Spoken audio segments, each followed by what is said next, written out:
Welcome to the Tom Castro Shooting Academy podcast. You have now entered the next level. All right, here we go, baby. Man, this might be a regular thing. This is 2 weeks in a row of doing a podcast. So I can guarantee you, well, I shouldn't say guarantee, but I'm probably not going to do one in the next 2 weeks because I'm not going to be here, baby. But welcome to the Next Level podcast. I'm Tom Castro, if you don't know already. And this is my friend, Mr. Give it to him. Alberto Cologne. Let's go. The Rican. Let's go, the Rican. The Rican. Mr. The Alberto coconut. Cologne. Yep. What is it? The coconut. The coconut. Yeah, I just learned that by the way from you and Sam actually the last time I talked to you, so the last trip. So Mr. Alberto Cologne is back again. So we have a lot of topics. Obviously the last podcast was 2 hours, so we might get another 2-hour podcast here. I got my super energy drink ready to roll. So let's get after it. We got lots of topics to talk about. I asked you guys if you had a bunch of questions, and luckily I have a bunch of responses. So we're going to throw a bunch of extra stuff into what we were going to talk about. Hopefully I can bang them out quick and get you guys in and out of the podcast. All right. So the first question, here we go, baby. Alberto's meteoric rise to influencer, superstar status, and good looks. I know. What a way to start off the banger. Started off shit talking, baby. First of all, you need a neon sign with your name on it, just like mine. And turn it up. Oh, man, that's good. So does that mean I'm an influencer because I have a neon sign? No, because that's your company's name. Oh, Mine okay, says my name on it. Dang. Yeah. I gotta get something, another one then. I gotta get something else. Don't worry. Hey, actually, it was pretty cool. This one. Hold on, give me a second. I could do, let's see. See how it blinks and stuff? Let's go. Let's go. Now I yeah. feel like I'm in the Rican nightclub. Yeah, man. Oh my awesome. Goodness gracious. Oh, dude, I don't think I know how to work this thing. There we go. Listen, you're not showing really good influencer game if you don't even know how to use your own sign. Well, you got to start somewhere, man. Yeah, that's it. These poor people that aren't watching this and listening to this, they're missing out on all the entertainment. You know? Go to YouTube, bro. Go to YouTube. That's it. So, well, how did you get there? I mean, obviously, it sounds like you're a giant, massive success already. Oh, dude, it's great, man. I had people sharing my posts and, likes, comments. I put cool music on. I don't speed up my videos though, but I do. You're working on that. Yeah, I'm working on that. That's a special skill because like I'm trying to time the beep and then make me not look like the like Bigfoot going into the forest and coming back out. All right, I got a good one for you, dude. So, yeah. I just went and shot a local match in Ohio. And I went up and trained, and we'll talk. I'll get into this later in the podcast, but I got to tell you the story because it kind of fits good for the influencer. So we're at the local, and I don't know everybody there, but I know a lot of people in Ohio. I have a lot of friends there. And I'm friends with Dan Click, who runs the match. And I don't know, I think Alex Mansfield was there, and he yells out the score, and he's like, just to let you guys know, Tom beat all you guys, for the match. And I go, damn right I did. And I said, just so you know, I'm going to make a post and I'm going to tell everybody that I whipped y'all at the local. And let's go. Everybody just started dying laughing. I was like, it's the most important match on the planet is the local, baby. That requires 5 screenshots of your practice score. 5. Oh, because I never even thought about that, but I guess I probably do need to start growing a little better and getting better screenshots of those numbers, right? Yeah, and just make sure you tag everyone on that screenshot too. Oh my God, dude. It's always funny. I mean, I get it, dude. I mean, when I first started, I didn't realize, I used to share my posts and stuff and talk about stage wins and not realizing that, it's not really, that's not really how you win the sport, right? Like stage wins are awesome, but it's like, cool, I got one. What if the guy had a malfunction, or what if the dude falls and slides 60 feet? Like, okay, cool, you got him. But it's not really, I learned a long time ago that, it doesn't really bother me. I just think it's funny that you'll see guys like stage wins and I'm like, but nobody was there.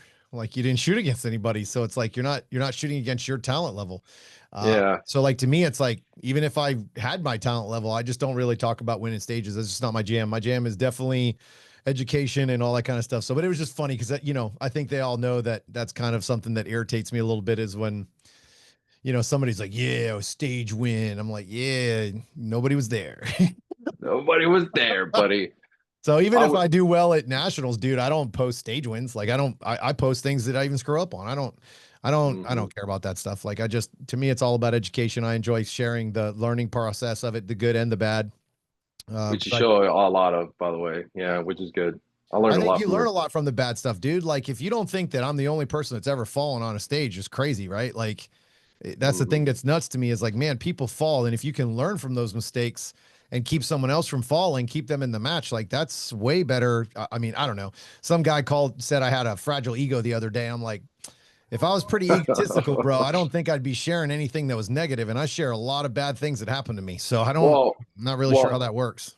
you would do is you would take that stage run and just chop the fallen part Yeah, out it's and super. Like I wouldn't even have to speed it up. I just wouldn't even put it in. I'll just put the put it victory. in. Yeah. Mhm. I actually ran it a second time, which that's tomorrow's post. It might already be out by the time the podcast comes out, but I actually ran it a second time, and I just corrected my footwork. I didn't score it. Didn't care about the score.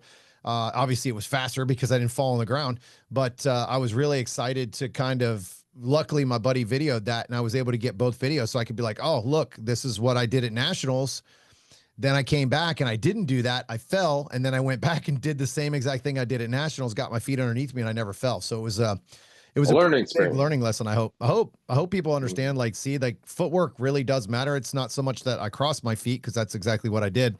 It was that I was trying to turn in a tight spot when I was trying to cross my feet, and when I did, I got tangled up. So obviously, the next time I shuffled out a little bit more and I kept my feet underneath me. So it's just little techniques like that that keep you on your feet, and when you miss those things, you fall, right? And you're falling with a gun in your hand. So it's always better to try to be on the cautious side of not falling on your face Yeah, dude. over because I'll For tell real. you what, no matter how fast I ran, I was 3 seconds slower falling on my face, not paying attention to the footwork. So Hmm. it's always those where you're like, well, I almost fell. Well, dude, that almost fell means there's something wrong, right? In that aspect of your stage planning or how you're doing it. So Well, let's put an example too. Like, let's say if it wasn't rocks or whatever that you fell on, what if it was grass or something that could have led, when you go to the next position, like the gun was doing a bunch of craziness. We yeah, just. so I mean, again, I would have stage planned that. I usually do stage plan that stuff because that is stuff that anytime you take a 90-degree turn, you have to be careful in any ground cover. If it's grass, if it's rocks, if it's whatever. Obviously, gravel is way slippery, has way more less traction than grass does. But at the end of the day, if your feet get outside of your shoulders, you have a chance to slip out. You have a chance at, honestly, injury is a big part of what most people don't talk about when your feet get outside of your shoulders. So like when you're cutting and you're transitioning and making 90-degree turns and stuff like that, this is where the footwork stuff comes in a lot. So you can stay on your feet and actually keep the gun down range a lot easier. But, Hmm. a lot of people don't think about that stuff because they put a gun in their hand and footwork somehow is forgotten and lost, whatever the reason that is. But Yeah. so it's like, those are little things that if I was on grass, I would have still had exactly the same plan. I would have just probably not fallen if Hmm. even though I tripped on my own feet, like, cause in the video, it shows it. I ended up hooking my left foot over my right foot as I was pushing off. And then I got my left foot to the ground, and then the rocks were just gone. It was like ice at that point. And that's actually what happened. So once my body got so far in front of my feet, that was it. I mean, I was going down pretty much. If the rocks would have held, I had a chance, but no ground was going to be safe from me at that point because I got my feet way out from underneath me. So Yeah, that but was kind of how it was. what was really cool about, not you falling, but like you said something on the way to the targets on the Yeah. left to lock back in. So it's Yeah. pretty. Yeah, like I think people need to. I Those are the got, things I you need to. said, get up. I said, get up. I said, get Yeah. up. Come on, buddy. I was like, don't quit. Like, cause I mean, dude, at that point I was thinking like, how tore up is my hand? Like I basically rode my hand through the gravel. My legs Hmm. were 100% what took the brunt of that fall. Actually watching that video in slow motion, dude, I didn't realize like how close I came to crashing down onto that fault line. Hmm. So obviously, I am less than a week out from World Shoot. So I feel pretty fortunate that I didn't fall in that fault line because that could have been bad. I'm not the smallest of people. I'm not a really light person. So that would have been No. a lot of weight coming down on that piece of wood with, no forgiveness. So luckily, no injuries. I have obviously some scrapes and stuff, but it's not a big deal. Like, it really doesn't even hurt today. I end up putting this working hand stuff that I use. I have a little scrape on my hand, but actually what saved my hand was the magazine, because I was reloading. I went to grab my mag, and as soon as I grabbed my mag, as I fell, that thing kind of took the brunt of the beating on my hand.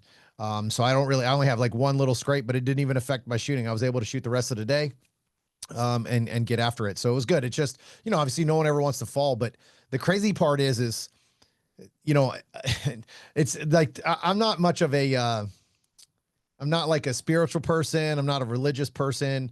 I believe everybody believes whatever they want, but man, if the timing of some of this stuff that happens in my life isn't like just perfect, I don't know what is. I had just done a DQ video that weekend about throwing the gun, going from uprange, or downrange to uprange, like up towards the RO. Oh yeah. And towards the people that are on your squad. And I always talk about how I throw the gun away from me and down to the ground. Well, that didn't change when I had that stage plan. So when I ran and I slipped, the gun never moved. It stayed downrange the entire time when I was falling. Like, I never changed. I never tried to catch myself with that hand. As far as I was concerned, I didn't even have another arm, because the gun was already focused and forced way, way away from me. It was like 2-3 feet off the ground when I landed. It never even came close to the ground. Well, the match director comes up to me afterwards, and we're laughing. I said, fucking Marengo, bro, this damn Cardinal got me, finally got me again, like falling and slipping there. And anybody who's really aggressive, that club's tough to shoot at, because those rocks they're not forgiving, right? If you're really running around hard, the chances are you're going to slip and fall. So then, as I'm talking to him, he goes, yeah, man, do you see that guy over at that car? Well, right after you guys left, he came up and fell and slipped, and the gun fell out of his hand and completely spun around and kind of swept everybody, and lost control of the gun and everything. So I didn't see it. Obviously, that's terrible. And I hope that obviously I'm glad everybody's okay. But it's like, that technique that I just talked about, I used, kept me from DQing at that match when someone else might not have had the same techniques I had. It was like, man, I can't believe that just happened, dude. Like, I just made You just talk about no video. DQ, get the gun up, and then you go eat shit. So I'm like, this is okay. So now I need to start making videos about winning world shoots. Like, that's what I got to start working on next, baby. Like, just come get a on, gold baby. medal. Yeah, It's just like, a gold medal. get a gold medal, ready to go. Yeah, like 7 days out. Let's hope. Let's see. It was about 4 days before I fell. So I'm about right about to start making that gold medal video, bro. Hold on, I'll go on Amazon right now and get a bunch of gold medals. Don't get me started with the costumes, bro. I've already got a bunch as it is that people laugh about. So jail suit guy, yeah. Oh man, that was the one. That was one I could definitely have used not paying my money for. Sons of bitches. All right, let's get into it. So, I mean, obviously, the main reason we started the podcast today was I wanted to talk to you a little bit about drills versus stage practice. So, when we first met, you were very drill driven. I don't think you set up a lot of stages. If I remember correctly, you did a lot more drill driven stuff versus stage stuff. So obviously the majority of what I do is stage stuff. I can't remember if we've ever done a drill. Like just no stages, just drills, right? Like, and we'll get into exactly what kind of stages I built, because I think there's a big giant misconception of what that means.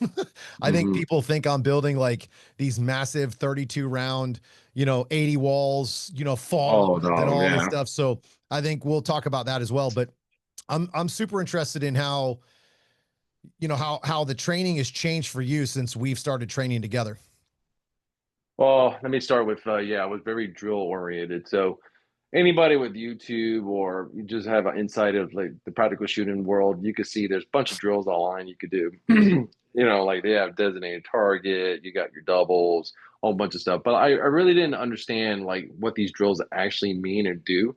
So what I used to do is set up an like array of 4 targets, and then I'll just randomly I didn't really have any true focus. Like actually, you said it to me the best. It's like you had cement in your feet, so you were just standing still the whole entire time. I was like, yeah. Oh, I remember that. I used to talk so much trash to you about that, because even after you took the class, I'm like, bro, your shooting isn't your problem. It's the movement's the problem. You're shooting great. Stop shooting so much and start moving and shooting. Yeah. Start trying to get outside of what you're already good at. Like your shooting is never, since I've met you, has never really been an issue. Obviously, you're always improving it. We're always improving mine as well. But it's like at some point to win matches, it's got to change, right? So like it's got to go away from stand and shoot to, okay, how do I take stand and shoot and put it in a stage process? Yeah, I think my first exposure to that with you was last year. Yeah, it was last year. You came up to my range before you became a member, and then you set up a stage. I'm like, what the fuck is this guy doing? It's like I was like, it was pretty awesome. Like you had the walls and stuff, and then it wasn't big. It was only like 22 rounds or 24, or it wasn't like 30 rounds. And what we did was we either did at the moment at the time. This is before we started adding really serious distance to it.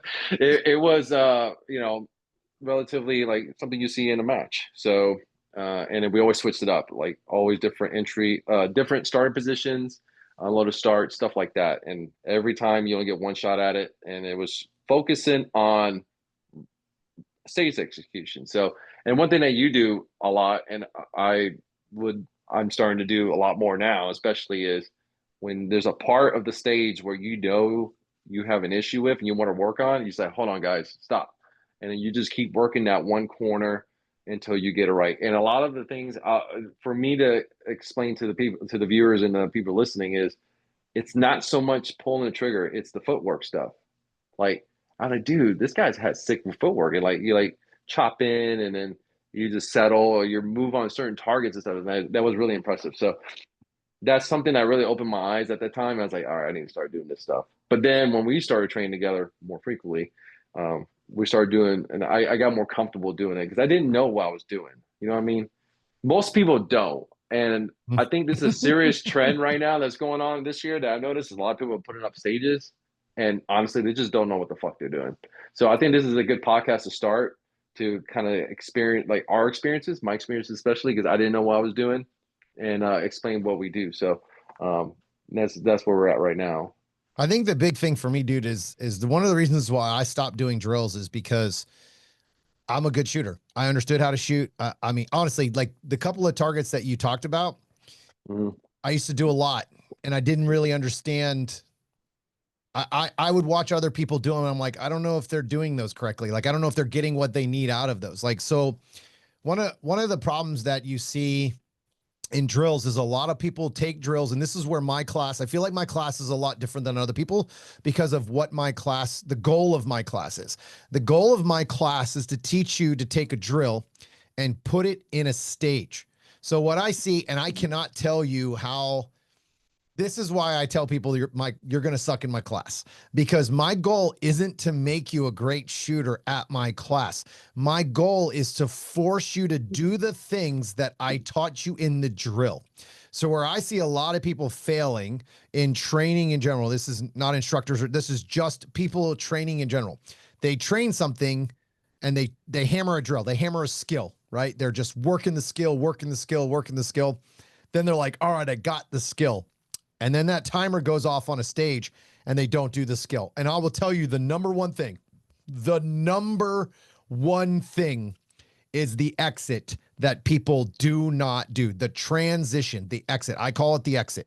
So what I teach, one of the things I teach is sights and trigger, my two rules. So what happens is people get in their mind 2 shots, right? So it's 2 shots per paper.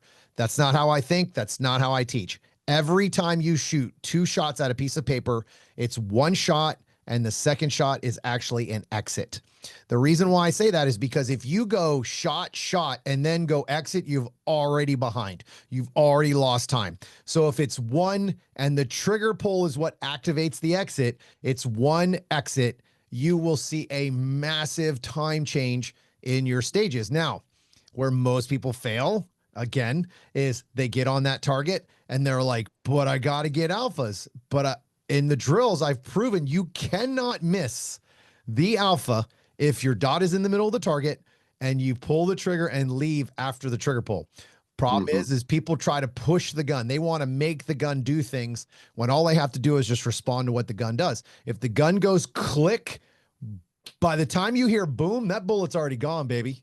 Like the Mm-hmm. sound, the recoil, all the stuff that you're reacting to, the bullet's already on paper. And you're trying to see what you got, but the dot already told you where it was. If the dot was in the A and you pull the trigger, the chances are you're going to still be in that A. Now, again, this is how you get better.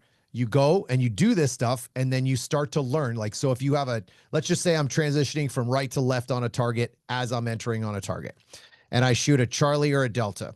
Well, guess what? That means you swept. You left the target early, probably. Let's just say I come in, I shoot 2 alphas, and I see 2 holes. Too late, bro. You've been sitting on the target already. You just lost a quarter of a second, half a second, depending on how wide that transition is. Mm-hmm. This is where a lot of people don't understand. They go and do these drills and they get in a rhythm and they just start banging out like boom, boom, boom, boom, boom, boom. And they're running GM runs. And then all of a sudden they get on a stage and they're C class again. Why? Because they didn't take the drill and put it into a stage. So No. another thing about my class that I pride myself on is there is not a single wasted moment in my class. So if I teach you something, you're guaranteed to see it later in that stage. You're guaranteed that whatever I teach you from drill 1 to the last drill, you're going to use that all day for the rest of your life. It's never a time when I'm like, all right, stand with your feet underneath you. All right, this time I want you to get super wide and sit down in a chair, super, super wide and squat and then draw the gun. It's like, nope, all wasted time. I want repeatability, the same process over and over again. So what happens is one of the reasons I stopped doing drills is because I already knew how to shoot. What do I want to do in the sport? Do I want to be really good at drills, or do I want to win majors? Do I want to matches? Do I want to be on the super squad?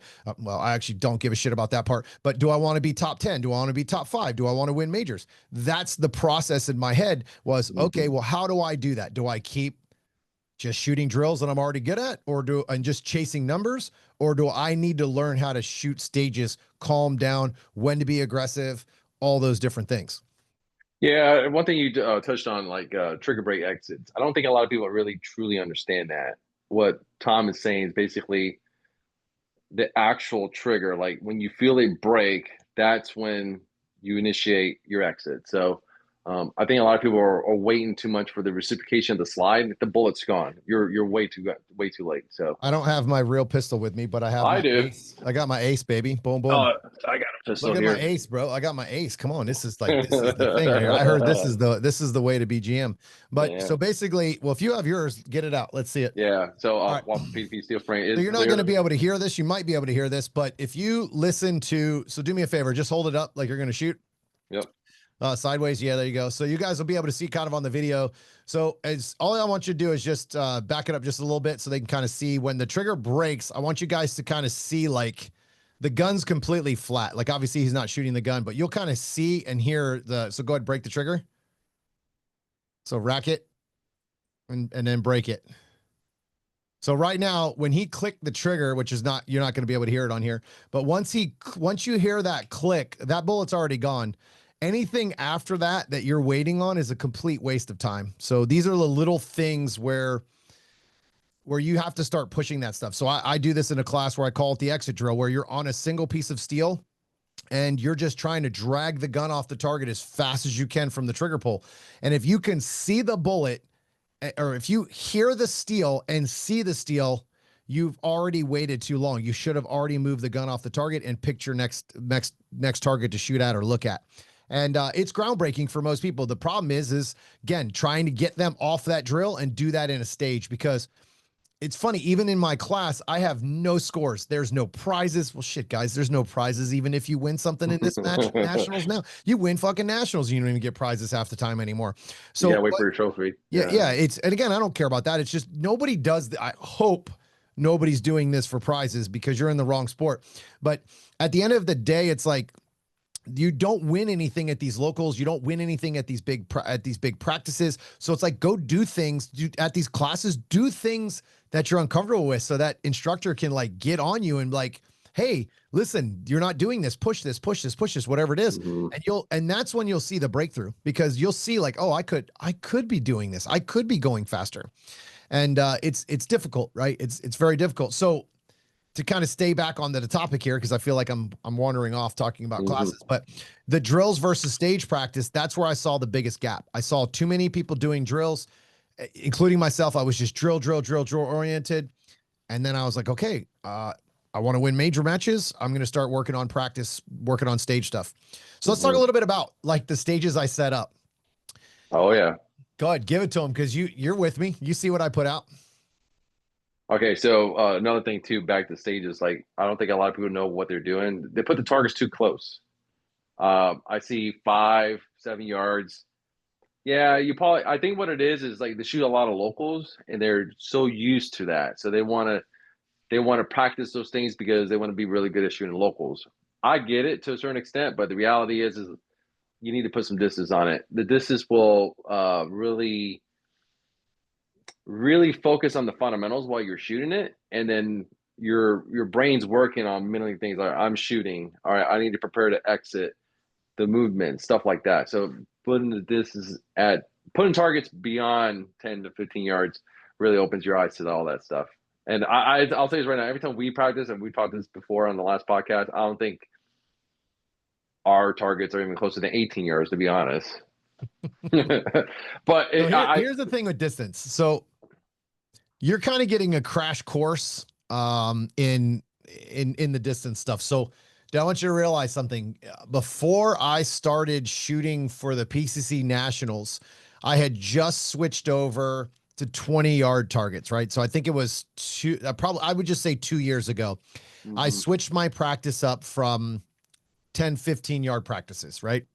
I would throw out some long distance, 25 yards, whatever, if you want to call that long distance.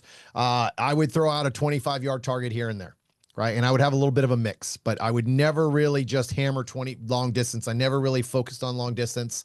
I just hammered, I just shot normal stages. I'm like, well, I want to shoot what I'm normally going to shoot. That's what I thought I needed to train, right? Little did I know that long distance really does show you a lot of things, and you start to understand like you could be more aggressive on long distance. And it's funny because when you start shooting long distance, the close shit looks like a giant house.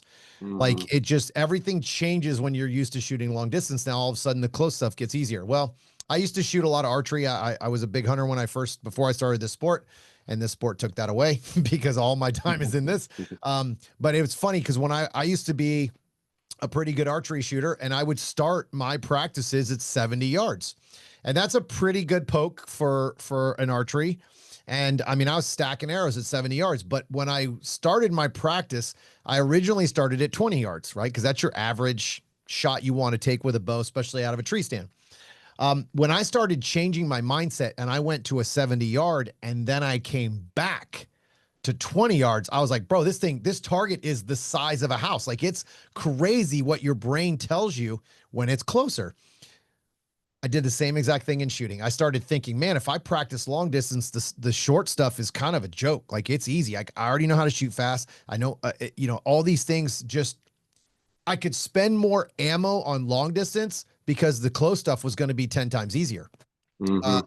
but you're getting kind of a crash course in that because that's not how I started. I started with 10, 15-yard targets. I didn't realize the value of long distance shooting. The other problem you see with long distance shooting is it's a confidence thing, right? So a lot of guys will start shooting long distance and they shoot long distance like they're shooting bullseye. It's a 70, 80, 1 second split, and they don't push it. They will not push it because they know they're going to make a mistake or their Mhm. fundamentals are a little bit off. Because I'm telling you, man, the fundamentals show up real quick, Oh whether yeah. they're there or not there at long distance.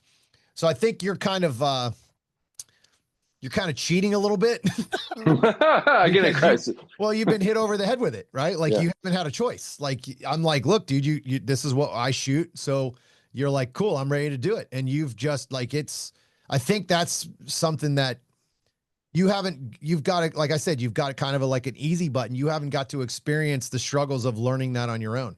Like No. you've learned it. Trust me. Don't get me wrong. You're having your struggles just like I do, but you're like, oh, okay, well, dude, this is like, why doesn't everybody practice like this? I go, you have to be willing to just absolutely suck at practice and look at it in a positive way. That's one of the Mhm. reasons why we are training partners, because when you suck, there's no bitching, there's no moaning, there's no complaining, there's no like, man, this is hard. It's like, oh, this sucks, let's go back and do it again and get better at it. I wouldn't have a training partner that was the other way. Like Oh no. this weekend, I went No. and trained with my buddy Sam, and dude, listen, we're getting ready for the world shoot, and if we see anything that I did at practice, I will be very, very surprised. Listen, we have a friend who came and met us at our practice and walked up and said, "Did you guys have a good practice today?" And I go, "Yeah, why? Why do you ask?" And they go, "You guys look like you got your asses kicked." I said, "Oh, 100% 100%. did we get our asses kicked, but amazing practice. Hmm. Amazing practice. I mean, dude, I set up a bunny ear swinger from Target USA that had 6-inch square plates, and I put it behind an L-shaped set of barrels. Bro, That bro, sounds terrible. you can't aim at it. Like it's just woof, just flying by. So what you have to do is you have to figure out how to slow it down in your head and track it. Trapping it was almost impossible. I spent probably 150 rounds just trying to figure out how to aim at it. And I got to the same thing as I always do, track the damn thing. If I track it, it gives me a little bit of time to slow it down. And then I just have to respond. When I was trapping it and like trying to guess, I was like, whoa, I was always just sending misses. And then finally I was like, dude, I was starting to go 1 for 1 on the bad boy. Bam, bam. It was just like, oh, okay, I've got it figured out. Like I understand how to aim at this thing now. It's just when you start to like really break down like these things, you start to realize like, okay, if I'm getting my ass kicked at practice when I go to the local or I go to the match, bro, it's a joke. Like Yeah. IPSC Nationals, most people said that match was the hardest match they've ever shot. I was like, this is the easiest match I've ever shot. That was a big match, and it was hard. Don't get me wrong. This is not discounting their stuff. What I'm saying is because the way I practice, when we walked up to those bays, I was like, bro, this is nothing. Like I have twice the amount of targets up. You know, I'm shooting 25, 24, 25, 26 rounds with a 15 round magazine, and I'm running Hmm. myself to 14, 15 rounds on arrays, trying to force myself not to have makeup shots on fucking flying swingers at 30 yards. And then I walk up and I go, oh, an array of 8? Shit, yeah, let's go. People don't understand, like, if you make it harder, the sport's super easy when you actually compete. This is like Hmm. MMA, right? Think about MMA. Those guys go in there for 5-minute rounds to fight for their belts. Those guys don't train for 5-minute rounds. They train for 20-minute 30. rounds, 30 Hmm. minute rounds, right? They're killing themselves. So when they get in there and have a 3-minute or a 5-minute round, they're like, this is nothing. Hmm.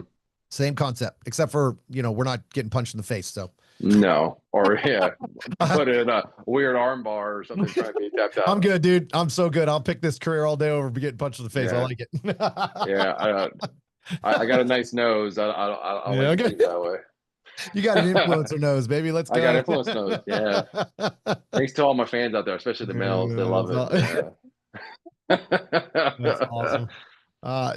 Okay, so real quick before we go on the stages, Hmm. I tend to set up 4 or 5 Targets USA mini poppers. And they do not fall. I don't want to pick them up, so I lock them so they just bang up against the steel bar that he provides, and then they fall back forward, so they don't actually fall over. So you have to make. That's another reason I like them, is because I can use them for shot calling. So if I hear and see that steel when I shoot it, that means I didn't call the shot, and I'm losing a lot of time there. Hmm. The other thing I started using, and it'll probably be my new go-to, is the steel plates. He has a couple of steel plates that they actually fall over so that I don't have to pick them up off the ground. I showed it the other day on the internet. But they are awesome because there is no miss. You either hit the steel plate or you miss. So there is Hmm. no lucky shot like on a small bobber. You have the whole base of the steel that you can hit low. With Hmm. those, you hit or miss. It's awesome. It was one of the best practices that I could have got before I went to IPSC Nationals. I ended up shooting those things at 30, 35 yards. Dude, they're so hard to even see at that distance. It's a good thing to bring up too. Is like, what is it? IPSC doesn't do calibration. You have No, to hit the fucker. Yeah. Well, I mean, honestly, like Dan asked me, Dan Click, who helped run IPSC Nationals, asked me about the plates. And I said, I think that's the way to go in USPSA. And the only way that it would work in USPSA, because that's how they do it in IPSC, is they put hardcover in front of it. And that Hmm. hardcover keeps the base protected. So you can't hit the stick, you can't hit the base, and it just falls over. The only negative of steel that I could tell you is is plates can tip back and stay on the stand. They won't fall over. That Hmm. technically is a hit, but it's pretty distracting as a shooter. So Hmm. I would say that's the only negative thing about plates that I've ever discovered or seen at majors, is where you can hit it.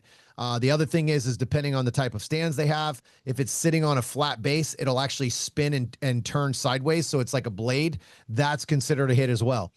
The problem with that is again, if you hit it like that and it spins like that, it's hard as a shooter to go, it's down and you want to leave because technically it hasn't fallen over, and your brain sees it and goes, wait, shoot it again. And that time loss is killer, on those stages that are usually 60 points. Yeah, that's true. So But I'm just saying in general, like even in USPSA, was it there was a local match that occurred this past weekend, and somebody hit a piece of steel and like kind of left it up. I was like, dude, I messaged him, was like, you need to shoot at it again because like don't ever. I will never want an RO or the range master to do a calibration and leave my mic in their hands. So, yeah, but you got to understand, dude, that the problem with that is you're losing time. Like you're getting screwed, right? Like, I mean, especially if it's something that you've shot and left, like you can't, mhm. it's all scenario based in that situation. Like somebody asked me, like we were at the recent class I had in Massachusetts, and we were doing these drills, and I said, do not, if you miss, why are you still standing here? You're supposed to leave on the shot. You're supposed to practice leaving on shot. And he goes, would you leave that steel at a match? And I said, no, but I would also want to hit it the first time, right? Like it's Mhm. like no, I'm not going to leave it if I miss it. But if I dead center punch it and it doesn't fall over, I'm probably leaving because I'm doing my job and exiting like I'm supposed to on the shot call. Mhm. I mean, that could be risky, but that's the shit part of steel, unfortunately.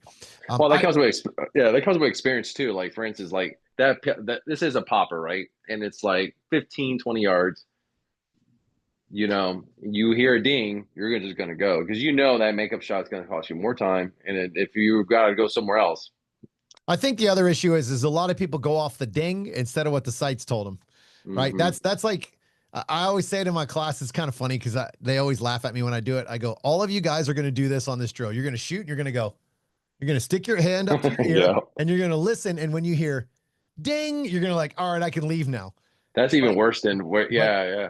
that's what it's like. That's what people Hmm. don't understand is like you will shoot that steel and you will stand there and you'll wait for it to either tip over or you'll wait for it to land on the ground and go bum, bum, bum, bum. I got it. Let's go. By then you're three-quarters of a second before you left that target and you don't realize it, obviously, depending on the distance. But those are the little small things that as you start to get better in the sport, where the time just starts adding up, where people are like, how do I get better? That's it. You're not exiting a target. Like transitions are the biggest time suck in this sport.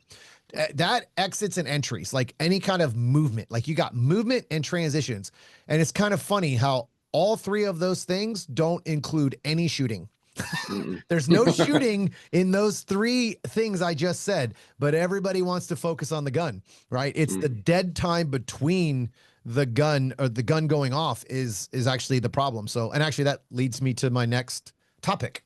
I got Mhm. some questions from you guys. One of the topics is, and I posted a picture of this on the Practice Score competitor app. There is a bar.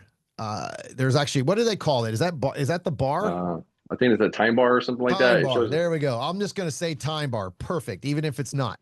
It sounds good. There is a time chart that is basically in bars and it goes from shot to shot to shot on Practice Score competitor. So when you're looking at your scores versus someone else's, or even just your own scores, you can go to that time chart and see a graph of where you've shot your shots. And then there's usually like a big line, like a long line or even a short line. But those lines from dot to dot means you weren't pulling the trigger. That's from your transitions, from your movement, whatever it is. So I just looked up actually recently. I just looked up what my time was on a stage that I fell on. So during that stage, I had this big, huge gap where the line is. And I ended up doing pretty competitively against the guys that were there at the skill level that was there. So even though I fell, I was close to winning that stage. And so I kind of went back and I was like, all right, let's see where my time, like, where did I make my time up after I fell? Like, obviously I fell, I'm losing a shit ton of time getting up. So that time bar on there is when you're not pulling the trigger. So one of the questions I had was, let's see, find it. Where is this thing? There it is. Blah, blah, blah. I'm looking at his 9/11 post. That's why it's messing me up. Stupid. Okay. Okay, he says more breakdown of stages and reducing the line of not shooting. So the line of not shooting is actually, that's how you remove it, is from stage planning. So every single stage is going to have some forced things in them, such as start positions, last target. I would just say those are the two. Let's just start with those two. You're going to have to go to the first position to get to the first target, whatever one that is, and you got to get to the last position to get to that last target. Let's just say it's a 2-position stage and I can move and shoot the entire time. Okay, let's just say we'll do it real simple. Left to right stage, there's a single port in the middle with 2 targets in it. There's a start position on the left with 1 target, and then there's a target on the right with another at the end. So there's 4 targets on the stage, but there's a port in the middle. Well, here's how you change your score versus everybody else's. The only thing that you're going to really have chance to make up on other people is the port. How you handle that port, again, this is a scenario. How you handle that port is what's going to make the difference in how you shrink those lines of non-shooting, such as I leave the first position, I exit, I shoot the first target, I come to the port and I stop and I shoot the paper, then I run to the far right and I shoot. No entry shooting, no exit shooting, right? I haven't shot anything on the move. I just turned it into 3 positions. Well, this is how somebody who's better wins. They start on the first target, they back out on the first target, they enter shooting the first target on the port, they back out shooting the second target on the port, and then they enter the 4th target on the move, shooting into the 4th position. They never stopped shooting. So their bar is going to be very small in between shots. The only thing they're going to have is basically transitioning the gun from one direction to the next, but they never stopped shooting. That's how you start understanding. That was all stage planning. That had nothing to do with shooting skill. That had to do with me going, okay, I'm going to back out, gain distance on this while shooting. I'm going to immediately turn and start shooting the target in the port. And then I'm going to transition my body, turn and back out, shooting the inside of the same port in the middle. And then I'm going to turn and shoot the target to the right as I enter that position, versus I'm going to shoot the first target, run, stop, shoot, run, stop, shoot. So as we say this, as I always say this, it's shot to shot, not spot to spot. Spot to spot, baby. Yeah, that's a big one. I see all the time. We saw in IPSC Nationals too with some people in our squad. They were going to the spot, seeing the targets, and they were not planning to exit on anything. So that's a huge time saver right there. Just knowing which targets to come in and then start your momentum to get out. So it's all stage planning. Again, stage planning, right? Like understanding, like I am going to push the movement over the shooting. Like I would rather shoot 30, 40 splits and be on the move the entire time, because I'm probably going to be very accurate at that super slow pace, but I am going to be gaining distance to the last target, which really is all that matters in this sport. Mm-hmm. If you're not shooting the gun while gaining distance, you're probably losing to someone who is. If you are shooting your gun really fast, but you're not running, you're probably losing the sport. If you shoot the gun really slow and you are gaining distance, you're gonna probably win and get better accuracy because you're not trying to outshoot the sights. It's very hard for people to make that switch though, because when you first start, everyone's like, dude, run as hard as you can, jam into that spot and let it rip, baby. And here's another things that I teach in my class. You can only shoot 1 target at a time. As soon as I shoot or have 8 targets, 8 shots to shoot, I'm going to rush the shooting. If I rush the shooting, I automatically automatically am going to have worse hits because now I'm shooting faster than my sights give me permission to do. It's that Mm-hmm. simple. This sport is so easy, dude. This sport's so easy. It's just hard to execute it. But if you simplify the things, like I can't tell you how easy this sport actually is if you just simplify it. But most people make it extremely difficult. They wanna just feel like, yeah, man, I just ran in there and hit it, baby. Let's get it. Well, that goes back to the drills thing. So when, Mhm. like for me, I set up 4 targets and blah, blah, blah, blah, blah, and then I look at the stage. I'm like, okay, cool. There's an array of 8 shots, so that's where I Yep. practice. I just need to get here and I get hose away. But Yep. reality is like splits don't really matter. It's how can you flow through the entire stage. So I got to, dude, this is, man, This I'm is a good fired one. up. I'm fired up today, bro. I don't know why, Yeah. but I'm fired up for teaching. Let me ask you a question. When you were doing a lot of drills, did you have anything specific? Like, were you just running rounds? Did you have like, okay, I'm only going to run this for 3 mags and then stop, get settled in, do it again? Or did you just shoot until you felt like you had it, kind of went to the next drill? Or did you just, I mean, you kind of said it earlier, like you didn't really have a plan, but like as you progressed and got better, did you kind of start like having a better idea on how to train? Like drills wise, obviously you didn't do as much stage planning as I do or stage stuff, but I was chasing. I really wanted to do like 10 splits on everything. That's what it was. oh, crazy because you're the only person that's ever wanted to do that, bro. Oh, dude, I was like, I wanted to be Superman, so like I That's tried. awesome. Yeah, because I'm like, I know I could do it. In my Yeah. head, I thought I can, Right, right. and I practiced like, yeah, I finally got it. It took 600 rounds or whatever, I got one run of tens, baby. That's 110s. awesome. But looking back at it now, it's like, fuck no, I wasted so many. Mhm. I was chasing. I mean, don't get me wrong, I have the ability to do so, but I don't need it. Yeah. I really don't. I mean, there's probably gonna be a time where I will, but what, one out of a million I stage don't think runs? you ever need it. I think it just happens. Like this is the Mm, thing people don't understand. It's like listen, I put some 10 splits in this weekend. I absolutely just smashed practice this weekend getting ready for the world shoot. And I 100% had some 10 splits on 5-yard targets. I mean, just grip was phenomenal, just ripping. Guess what? I never once said, I'm putting a 10 on it. I just did it.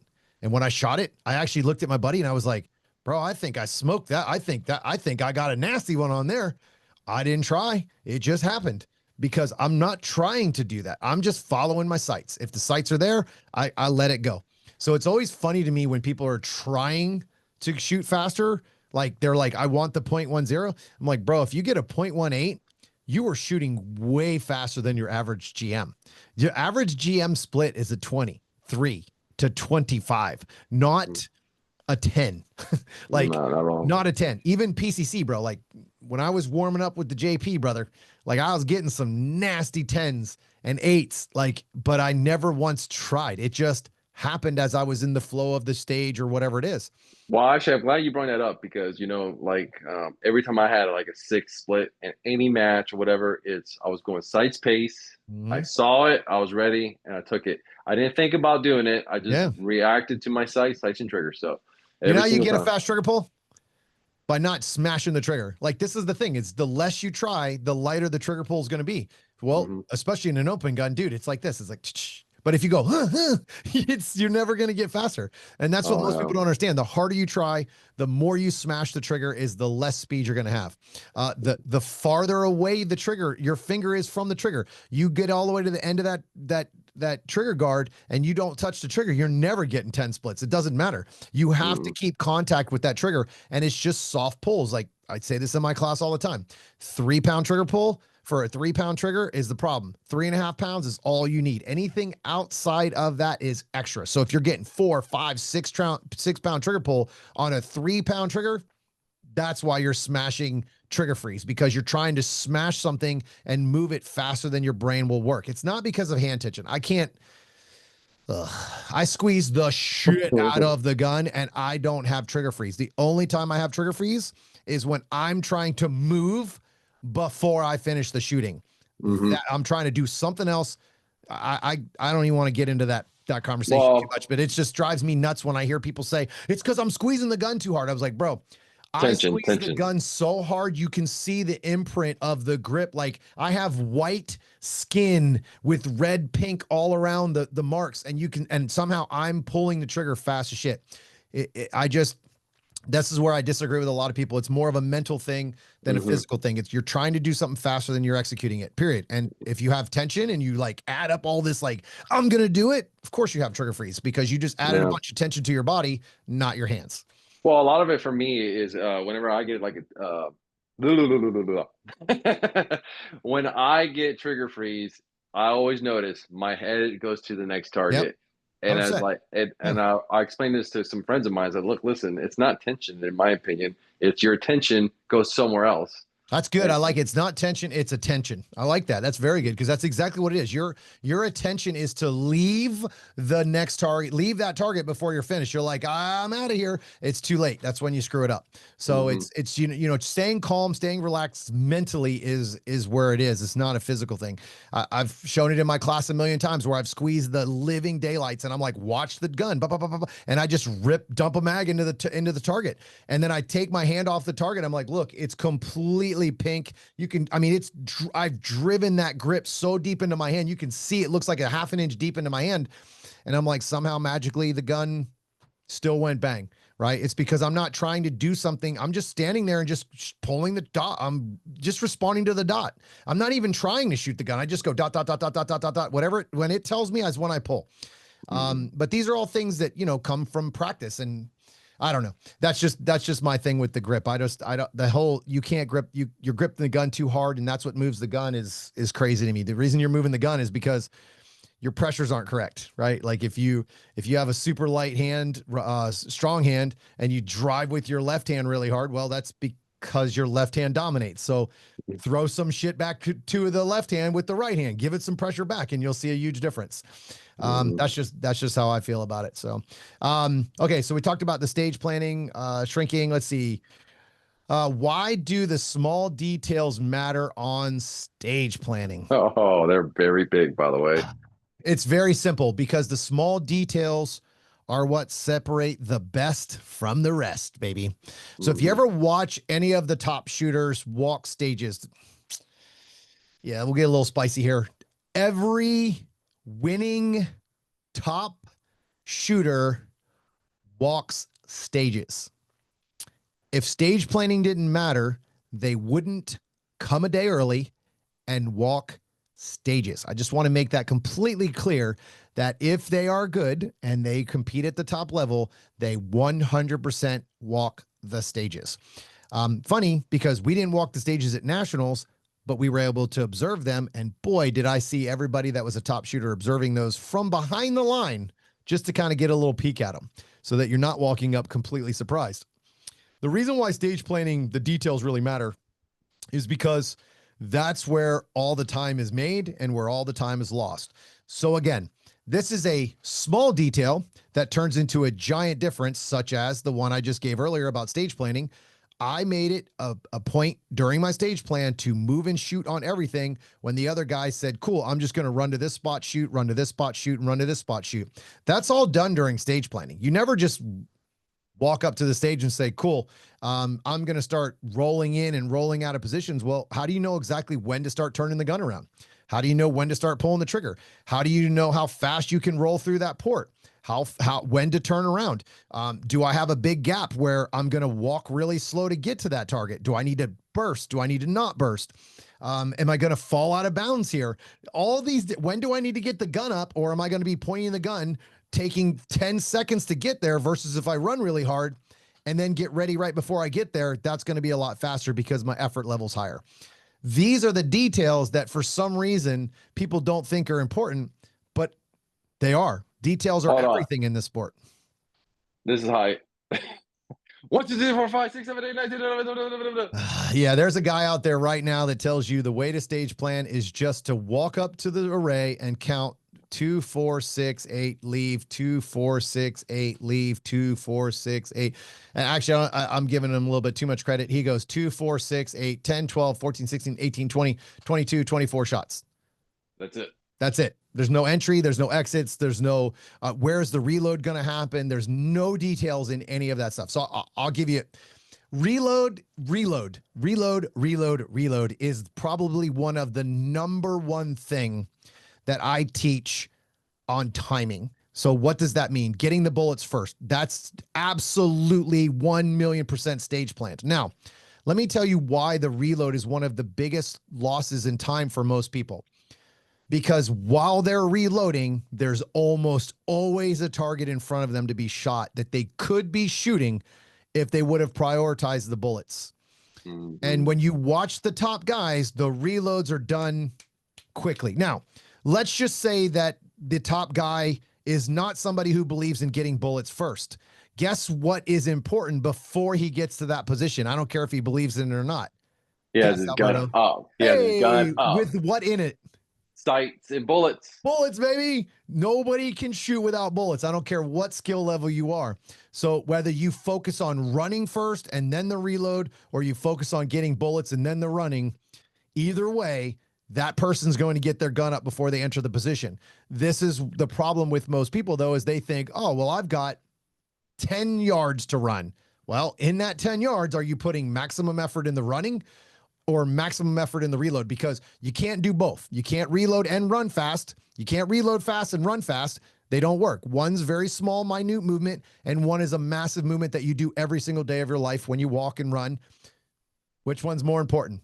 I can run at any time, but if I don't have bullets, it doesn't really matter. I can't score points when I get there. Yeah, I think a lot of people don't understand the whole reload part.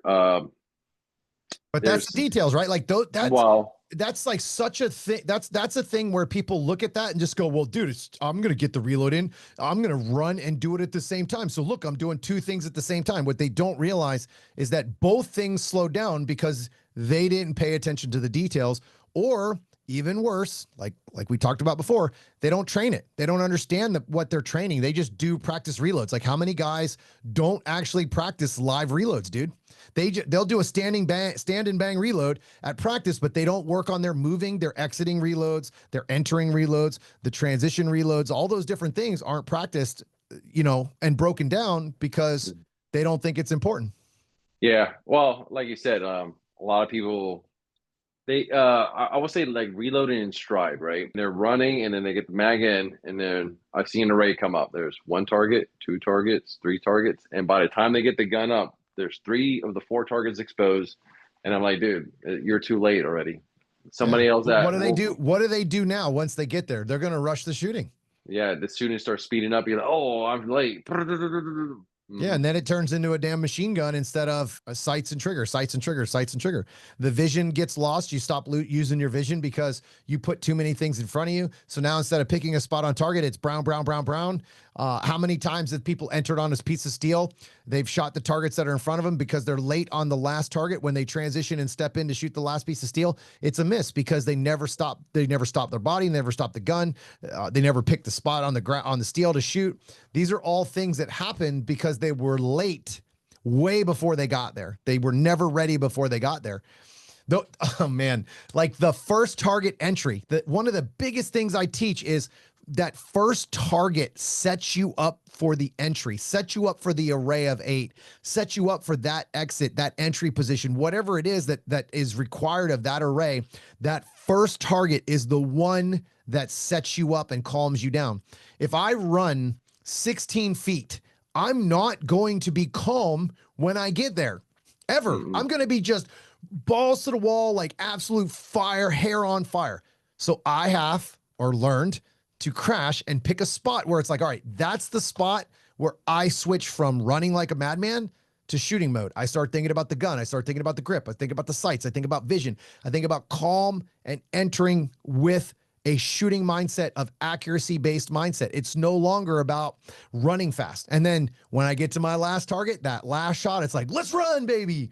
But I don't get there until if I don't set up that first target, because what happens is you start shooting the first target out of control.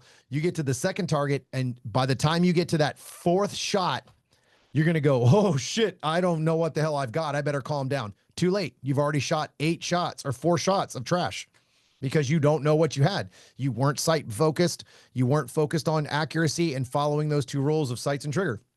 And it all happened not because of the targets that were in front of you. It's because you didn't get ready for the first target that appeared. You immediately just ran right past that calm down moment.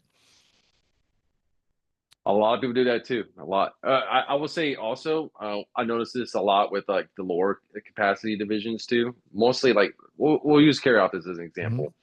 And I see this a lot. It's like they'll stage plan the entire stage, like, oh, that's awesome. I said, oh, they create distance to do a reload. I don't know, you're talking about, I said, dude, what are you doing? I said, oh, I could run to here and finish my reload and I'll use this target. I said, bro, you missed two that was over here. Like, Mm-hmm. you could have just reload real quick, shot these backing out, and hit this one target.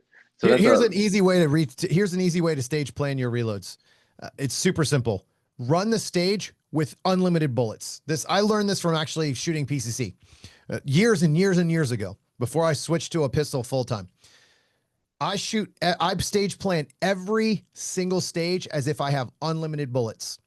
And then I find the biggest gap to where to put those reloads. That's it. That's the simplest way to stage plan, because now the bullet capacity doesn't get in your way. Now, that being said, the average reload on a carry optics gun is usually one, right? You don't usually have two reloads for carry optics in USPSA. So I've been shooting low cap 15 rounds with getting ready for IPSC nationals. Even in USPSA matches, I was shooting 15 round mags. I've been just locked into that the whole time. I still plan my stages as if I have 150 rounds in the gun. I don't care about mag capacity. I will put those reloads in after I have a perfect executed flowing stage plan. And then I will figure out where I can put those reloads in, or where I have to put those reloads in to make that work. The problem when you start thinking about shoot the bullets that you have, you start eliminating the blending process. You no longer have a stage flow. You no longer think about, how do I shoot this stage the whole time without stopping? And as soon as you do that, you're already going to lose to somebody like me, who only thinks about getting to the last target. How do I get to the last target while shooting the whole time? And that's the mindset change. Most of the stuff I teach, it's not just your physical ability. It's the mental aspect of, how do I attack stages? How do I attack my training? I'm always trying to push the execution of speed, and stage planning is one of the biggest things that I've worked on as a shooter, because I'm not the fastest shooter. I am not the most experienced shooter, but somehow I can hang with these guys because I try to outthink them, right? I think about the smallest detail so that, excuse me, so that maybe that's the thing that will give me the advantage on that stage, or just keep me close, right? Like if there's I'll use Isaac Lockwood as a good example. If there is a target that's at 3 feet, he's going to beat my draw. I'm not going to beat his scoop draw. I'm just not going to do that. So I don't try to. I go, okay, well, I'll get him over here, right? Or I'll get the next guy on this. And I don't really think about other shooters, but that there are people that have skills that you don't have. That's how it works. That's why there's guys that win and there's other guys that don't win. They might have a better skill at you of one thing over another, and that match might fit them better, or they're just great shooters. What a concept, that somebody might be better you in a sport. That's why you keep practicing to get better, to catch them. Yeah, let's talk about real quick. Like when you walk a stage, right? Another thing I notice people do is they'll walk a stage and they'll haul ass and do that. And how bad of an idea that is, because you're not processing, you're not getting any details. Like, is it, and then they'll get a stopwatch or something, and then they'll go to say, yeah, this is the fastest plan. And I'm like, how is that the fastest plan? Because you went in there full balls to the wall, the gun's not going off because you have no bullets. So you just run around and not getting details? So I think the biggest thing about a stage plan is it's a little more difficult for some because they don't have the experience that maybe I have or you have in this sport when it comes to stage planning. And stage planning is definitely it's a skill. I would say it's definitely one of the most overlooked skills in our sport. I hear a lot of top guys say, it's kind of fun. It always makes me laugh when I hear these guys say stage planning doesn't really matter. It's better to have a stage plan that you can remember. I'm like, that's because you know how to stage plan. Like you know how to stage plan. Like if you don't know how to stage plan, you can't say that. Like if you're fumbling around and you're doing really dumb shit, you're going to start in front and cover the same ground 3 different times because you like this or like that, then that's easy for you to say that stage planning doesn't matter because you have skill, right? But there's a reason why the top guys are shooting the stage plans that they have because they've walked it. They know their skill set. But they're doing the most efficient skill set or stage plan to their skill set, right? Like there are guys that just are better at moving and shooting than other guys. There are guys that are good at run, stop, shoot better than the guys who are moving and shooting usually. So these are the things where you start to figure out your stage plan is going to benefit your skill set. I'm actually the opposite. My stage plans are basically set up to keep me from fucking up because I know my weaknesses. Over aggression. I'm super aggressive on everything. Like moving and shooting, like not finding that sense of calm before I would shoot things on the move. Like multiple makeup shots on steel because I wasn't calm before I pulled the trigger. Like I had this clock in my head that was like, you're supposed to shoot because you're supposed to shoot. Instead, it's like, dude, I got a long time because I'm ready before everybody else. Okay, I'll just hold on for a second. Like there's all these things that you don't realize you have time for because you don't have the experience. But like, Yeah, you have the exact opposite. Like you, it's funny you say that because you have to turn it down. yes, Yeah, yes, you have to turn it down. Where a lot of people are the exact opposite. They want to turn it up. yeah. So, mm-hmm. I mean, I've learned that through trial and error. Listen, I spent an entire year sucking, like throwing away major matches, not trying to push because I didn't understand why I was so inconsistent. I would just absolutely crush like 3 stages in a match and then I'd have a massive bomb. And I was like, dude, I can't figure this out at practice. This isn't working at practice. I'm not sure what's going on at practice, but it's not working. Like I'm crushing practice, but I come to these major matches and I'm getting my ass kicked. And then I realized like I wasn't calming down when I was supposed to calm down. I was always in a rush no matter what. I was getting lucky on those 3 stages or I could smash. I had the skills, but you can't push it 100% on every stage. There are stages where it's like, all right, this stage is worth 60 points. I probably shouldn't shoot 6 Charlies on this stage. Like you probably need to pay a little more attention to what you're shooting on this stage. There's not a lot of points available. These are the things that change, but I had to go through some massive ass whoopings and like, man, I don't know if I'm going to be good at this. Like this is like I'm placing 45th at nationals when I'm like, dude, I know I'm better than that, but I learned so much from those ass whoopings, right? And it Mm-hmm. wasn't because I was like quitting. It was because I was like, all right, I've got to change something. Something's got to change here. I had to change something. And the biggest thing for me was understanding that I never once felt calm when I would come in on some of these targets. And I realized like, oh, it's the first target. Like on every array was my problem. I'd come in and by the time I'd get to my 3rd shot, which is usually a makeup shot, I go, oh, maybe I should probably use my sights better on this or start picking a spot on a target. Mm-hmm. And those are the things where I had to learn that through trial and error. I didn't have a coach for that kind of stuff. Well, actually, it's a good thing you just said that right now. Well, you were been talking about it, but the sense of calm, mm, like that first target. Like, I don't think people really understand that. When you taught that to me and also your other students in your classes, it's like using that one specific target to. yeah. Dude, it's so so you said something to me the other day, and I'll never forget it. And actually, I think I said something to the class that I just did. You told me, you go, dude, do you know what it feels like? It's when you have to pee really, really bad, and you've been holding it, and then all of a sudden you pee, and you're like, Ah. it's like, there it is, baby. And I was like, that is an amazing analogy. It's like you're like holding it, holding it, holding, then you finally make it to the bathroom, and it's just like, that's Oh. exactly the Zen moment that I have on every entry target now, right? And it's like when I come in, it's like, let's go. And then it's like, man, it just clicks to rip the gun. It's like once the dot is settled, I'm settled, and I know like it's about gripping the gun and then just lead the gun with your eyes, bro. It's man, it's just such a Zen moment. And then when you finish the stage and you know that you crush, that's where the let's go comes in, baby. Cause I just Yeah. know like, bro, I was so calm on and the thing is it feels so slow. And I try to explain to people, I'm like, it's like walking. 99% of our sport is walking, but everybody wants to just run and feel that aggression and like hit the brakes. And dude, I use my ears a lot in class. I use my ears a lot in shooting. When I hear people enter a position and I hear from all the rocks and the grass is flying and the rocks are sliding. I'm like, you came in too hot. And they just look at you like, what? I'm like, now come in and I don't want to hear anything. And they're like, whoa, that was so easy. I go, you were also way faster and you had no makeup shots.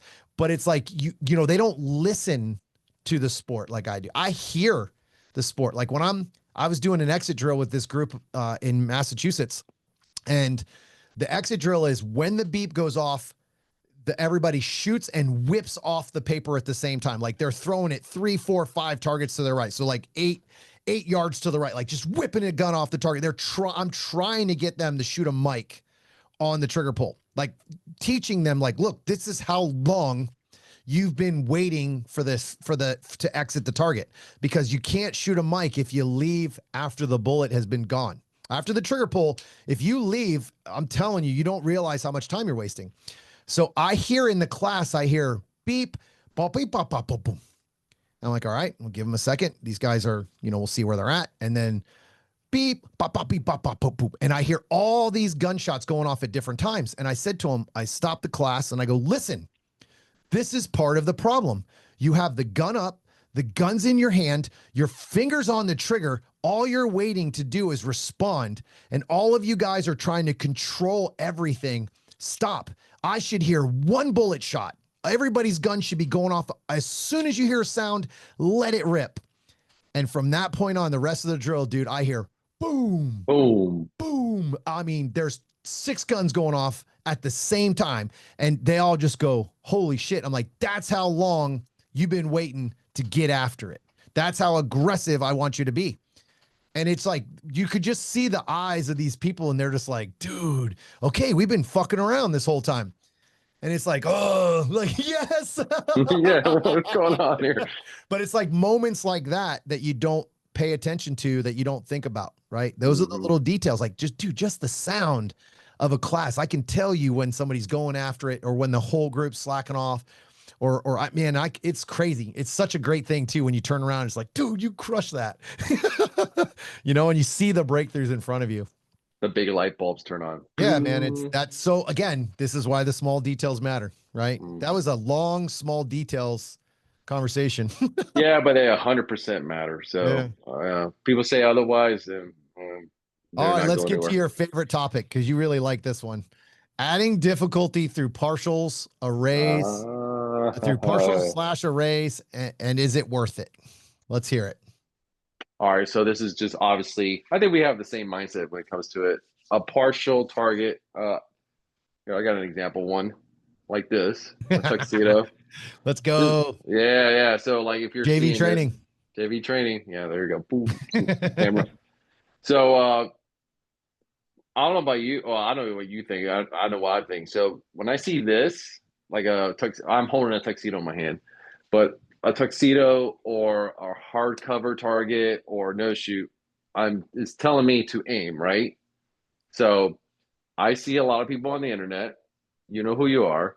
They put 3 or 4 in an array, and I'm like, what are you doing? Like, you're already aiming at it. Like it's that it. And if you don't believe me, like when you shoot it, all the patients go in the same spot. So is that really like beneficial to you? All you're doing is you're forcing yourself to aim. I will argue like something, and I won't argue, but I'm saying in our training sessions, we only put 1 or 2 up to keep us honest. Let's talk about why. It's not that I don't put up a lot of tuxedos or no shoots. It's that it's about the placement of the tuxedos and no shoots that are important. So one of the problems that I see, just like Alberto said, is you see guys that they start training and their evolution of training is to just start adding harder shots, right? They're not understanding what makes the shooting hard, right? So I try to say this, tell match directors this as well. I go to a lot of locals. I have a lot of friends that run locals, and I've seen a massive change in quite a few of these matches that I used to go to, or that, you know, I talked to my friends on. And I said, look, stop putting up no shoots on everything. No shoots don't make shooting harder. It makes it slower. So like your average shooter is going to struggle with a no shoot. Why? Because their fundamentals are flawed. They don't use their vision, and they're going to slow down to shoot that target. A guy like me, a guy like you, Alberto, we're not going to slow down to shoot the target. We're going to rip that target to what the sights tell me to do, right? So if it's a 10-yard target, the chances are I'm probably not going to slow down and shoot that out. I'm probably not going to slow down. I'm going to shoot that damn thing like it was a wide open target. The target's just going to be obviously the brown smaller, right? But that's what I'm supposed to be doing, is shooting a small target anyway. Small part of the A, not a whole part, the whole A. So when you start getting to a certain level, the no shoots actually don't even give you any kind of training if you just stack them on top of each other. So if I have 4 targets with 4 no shoots, I'm going to be in aim mode, right? I'm going to aim, aim, aim, aim, and aim. Boom, got it, finished. What makes this sport hard and what makes shooting difficult, and why no shoots and tuxedos and any kind of hardcover penalty target are hard, is because you put them in an array that makes you want to go faster. So in other words, I'll give you a good example. If I'm coming in on an entry target and it's a no shoot, I'm not going to hose that. I'm going to probably slow down and get accuracy focused base shooting. If you give me an open target to enter on, I'm going to come in and I'm going to get after it because there's more leeway to make a mistake. And I'm still going to probably get an A, but I have room to make the mistake. But if you put the second target as the no shoot, that's what's going to get me. If I don't come in calm on the first target, I'm going to come in hot because it's super easy, 5 yards, throw a 15, 18-yard no shoot up right after that. Watch what happens. Guys shoot that damn no shoot constantly. Or they slow down so much that then it's like, okay, there's your actual penalty. Not the shooting, not the accuracy of the no shoot, but you made me slow down so much that that is actually the physical penalty, but it doesn't show up on paper. But if you gave me an array of all open targets, I'm going to rip it. You throw a no shoot in the middle of that. All right, now that's a good penalty target. A tuxedo is a good example, bro.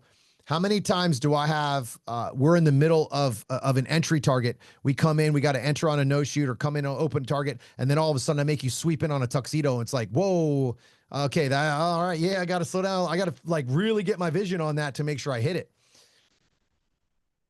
A lot. We do that a lot. So it's in my opinion, it's more important to be strategic with the penalty targets than to just throw a bunch of no shoots up. So for people listening, I would just say if you're going to put partials like that in general, just put them in the right spots. Don't put 4 in a row or one after another. Just you're just aiming all the time. Like put it on an exit target or put it on an entry target or put it on the second target. So it's like, oh, okay, you get more training benefit out of that. The easiest way to figure it out, and this is kind of I mean, all the matches and stages and everything that I've built in my life, throttle control. It's all about throttle control. That's what makes this sport really difficult, is give me an open target, no shoot, open, tuxedo, to where I want to go up, slow, fast, slow, fast, slow, fast, slow, fast, or fast, fast, fast, fast, slow, fast, fast, fast, fast, fast, right? Or I shouldn't say slow, controlled, right? Like I have to be controlled on the shooting on that no shoot. I have to get my eyes on it. I have to trigger prep, bop, bop. I'm not going to be able to hose the target. That doesn't have to be distance either. Like sometimes the hardest targets, funny, are 5 yards. People just don't seem to understand that. The hardest target in our sport is the 10-yard to 5-yard target. Anything inside that range makes people want to just lose respect and just rip through them. So one of the things about my class, I don't put any hard targets up in the stage. I shouldn't say that. I started putting 2 no shoots up, one on the left, one on the right, and it's on an exit target. The reason I put a no shoot on it is to force you to exit quickly. I want you to not be afraid of the no shoot. But the thing is if I put, and your average target is 10 yards, all my drills, 10 yards. There's a reason why that is. When you're learning new shit, I don't want you to focus on accuracy. I want you to focus on being aggressive and speed. It's funny that I have drills that I set up at 10 yards, and I don't get all alphas at full speed. So weird. It's kind of weird how that works. Mm-hmm. But if I put a bunch of no shoots up, now all of a sudden they slow down and they start aiming instead of pushing the aggression that they need to do to get faster and better. Yeah, that's something that you always preach about, is attack your sights, right? Mm-hmm. So one thing that like maybe is a training thing, I'm not sure. Maybe it's around like people are just looking at targets. It's like, that's a control target. I need to slow down.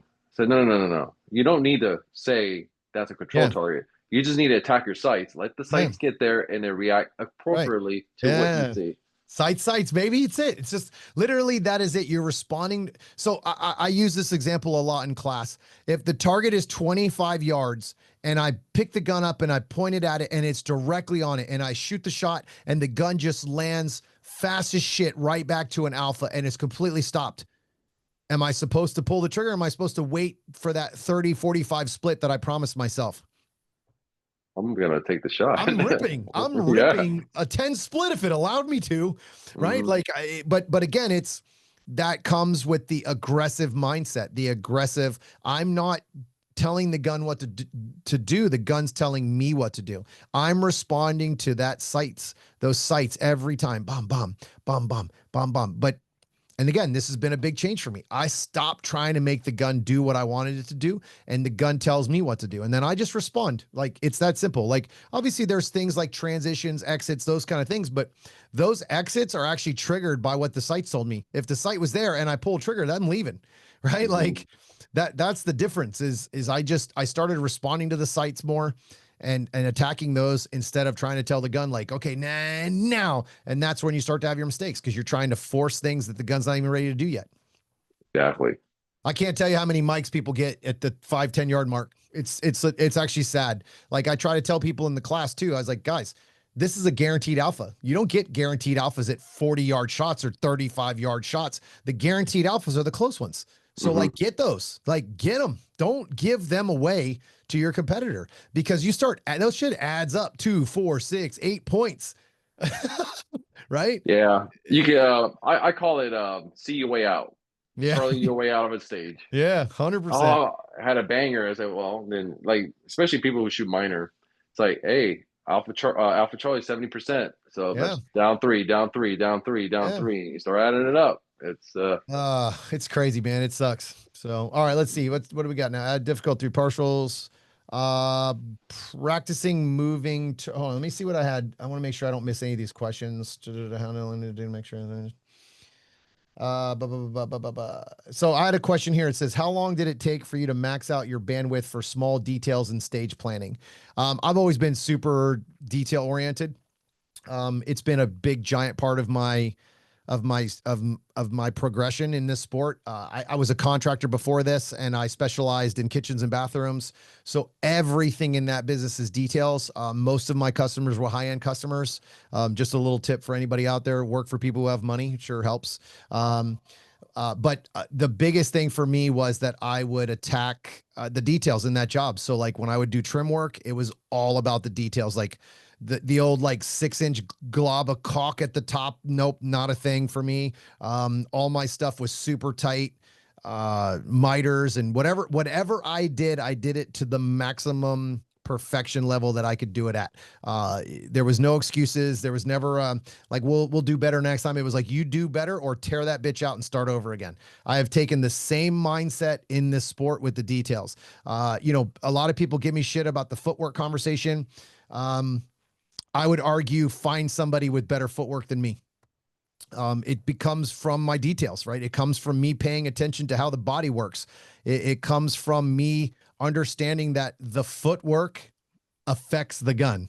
And when I understood that the footwork affects the gun, I was like, oh, I probably need to pay attention to this because this might be why I'm getting shitty hits on all my entries. It was a combination of the pace that I would come in on and shit footwork, big giant Well, steps, you name it. mhm. I think Those were they the might. things. Yeah, I think they might want to hear from me. I'll just say it like this. I want to shoot the gun easier. So if I can do something like footwork and position my body in a way, the gun is easier to shoot. It always is. So 100%. It's I don't know why it's such a crazy topic for people, but it's very hard for people to break away from what everybody else tells them. a Just lot of try it it. it's yeah, just try it. But a lot of it has to do is like it's training throughout the years is gun, gun, gun, gun, gun, gun. Nobody talks about the feet too much. Gun's So very important, but once you understand the gun, you're playing a game, you're playing a sport. It's time to get outside of that gun and start learning how to play the sport. mhm. Okay, so this leads me into the next question. Actually, I didn't plan on that, but it worked out really good. Body mechanics and getting the initial launch from the start, especially lateral. So, dude, I'm going to let you start on this one because of your latest breakthrough that you've been working on, because you had a lot of exit problems with your, actually exit and entry problems with your, um, basically leaving the ground. Oh, So, we call that a drop step. yeah, yeah, you actually, yeah, I guess you were doing that on everything. So, go ahead, and kind of give them a little example of the things that you just kind of been working on recently, and then I'll kind of follow up because there is a few things I want to add to this. Well, for those who don't know my build, I'm 6'2", about 200 pounds, Sexy and Rican, baby, let's go. sexy Rican. That's That's how you right. become an influencer.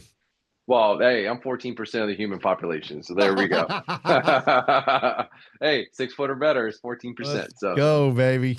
but yes, for me, I had this. It wasn't a tendency; it was a bad habit throughout time. So anytime I was on the start stick or something like that, I will have a tendency of drop stepping from the get go, grab my gun and go. And I was literally in midair. Or anytime I try to move from a left corner or anything like that, I always do some weird drop step thinking. Now, I felt like I was doing something, but the reality is I was in midair, not doing anything, not going anywhere. So, something that you pointed out, and it's basically loading your legs. And it might feel and look slow, but it's not. Mhm. It really isn't. So if you want to be explosive, learning how to load your legs up. So basically, like a rubber band, like you're tensing it up, loading it up, and then when you go, just let it go. And you'll be very surprised at how more control you are. You'll have the gun up faster, and you'll get there faster. Either it looks slower, but it isn't. So I think the first thing you said in that, like kind of at the very beginning of that, is it felt faster. And that's the Mm-hmm. biggest mistake in our sport is people want to feel fast. If you feel fast, you're probably not fast. You're feeling a lot of aggression, you're feeling a lot of body movement, you're feeling a lot of like your head's jamming around, your eyeballs are bouncing around in your skull. These are all things that are actually hurting your shooting because the gun has like, this is the only sport that you're aiming something while you're doing all these aggressive movements. So I hear people kind of like try to like put this sport into other sports. They're like, oh, baseball this and football this does this drill and they cross their feet and they do this. I'm like, they don't have a gun to aim. Like, also, it's funny because when somebody brings up a football experience, the analogy, I'm like, you do know that if you cross your feet in football as a defensive back, you're fucked, right? Like that dude just outran you. Like that's the they're That, teaching that's them how that's, that's how you get juked. they're teaching you them when they cross their feet to turn their hips so they can run with the guy who's running past him. So if you get your feet crossed, you is done, son. But you know that crossing your feet don't really matter. So the thing is when you start understanding how the gun behaves, you start to realize like anything that's keeping me, well, let me rephrase that. When you start to realize if any extra movement that isn't putting me towards the direction I want to go, it's lost time and wasted time. So that goes back into that little line that I was talking about earlier on your scores. When you see a draw from a start stick and you see somebody's draw is like 178, and then you see another draws that the guy's at 225, he probably did a drop step. He probably threw his leg back to push off versus just leaning forward and pushing. And I'll kind of finish this conversation with this. It's super easy to understand. If your tires aren't on the ground, you ain't gaining any distance, baby. So one of the things that you'll see is just look at any car, any dirt bike.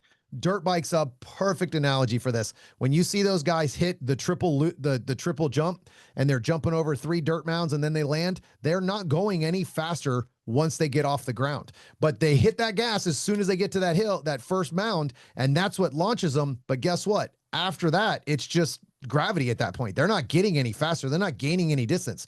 If they were able to stay on the ground and keep that wheel on the ground with the with the throttle, they would be 10 times faster than that jump that they just had. The Mm-hmm. whole reason that you want to keep your feet on the ground is so that you have power and balance. As soon as you lift your feet up off the ground, you're gaining zero distance to where you're going. You're just going straight up.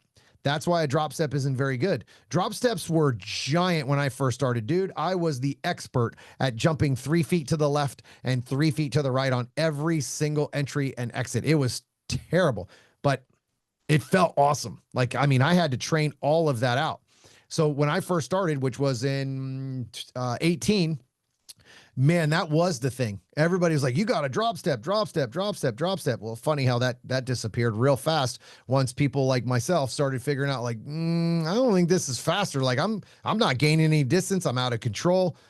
This is when it's funny how those little things like kind of like nobody talked about that movement like changing. It just kind of changed on its own, and it's like then somebody like me comes in and starts talking about crossing your feet and all this shit, and it's like, oh my god, this is bullshit. This guy's stupid as shit. Okay, like it will be the next big footwork thing that people are going to learn and watch from. It's just going to take them time to learn from it, so it's fine. I don't mind being the guy who breaks the door down. I like it. That's my kind of style anyway.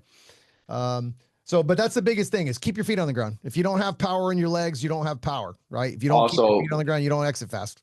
Also, you will exhaust yourself a lot faster.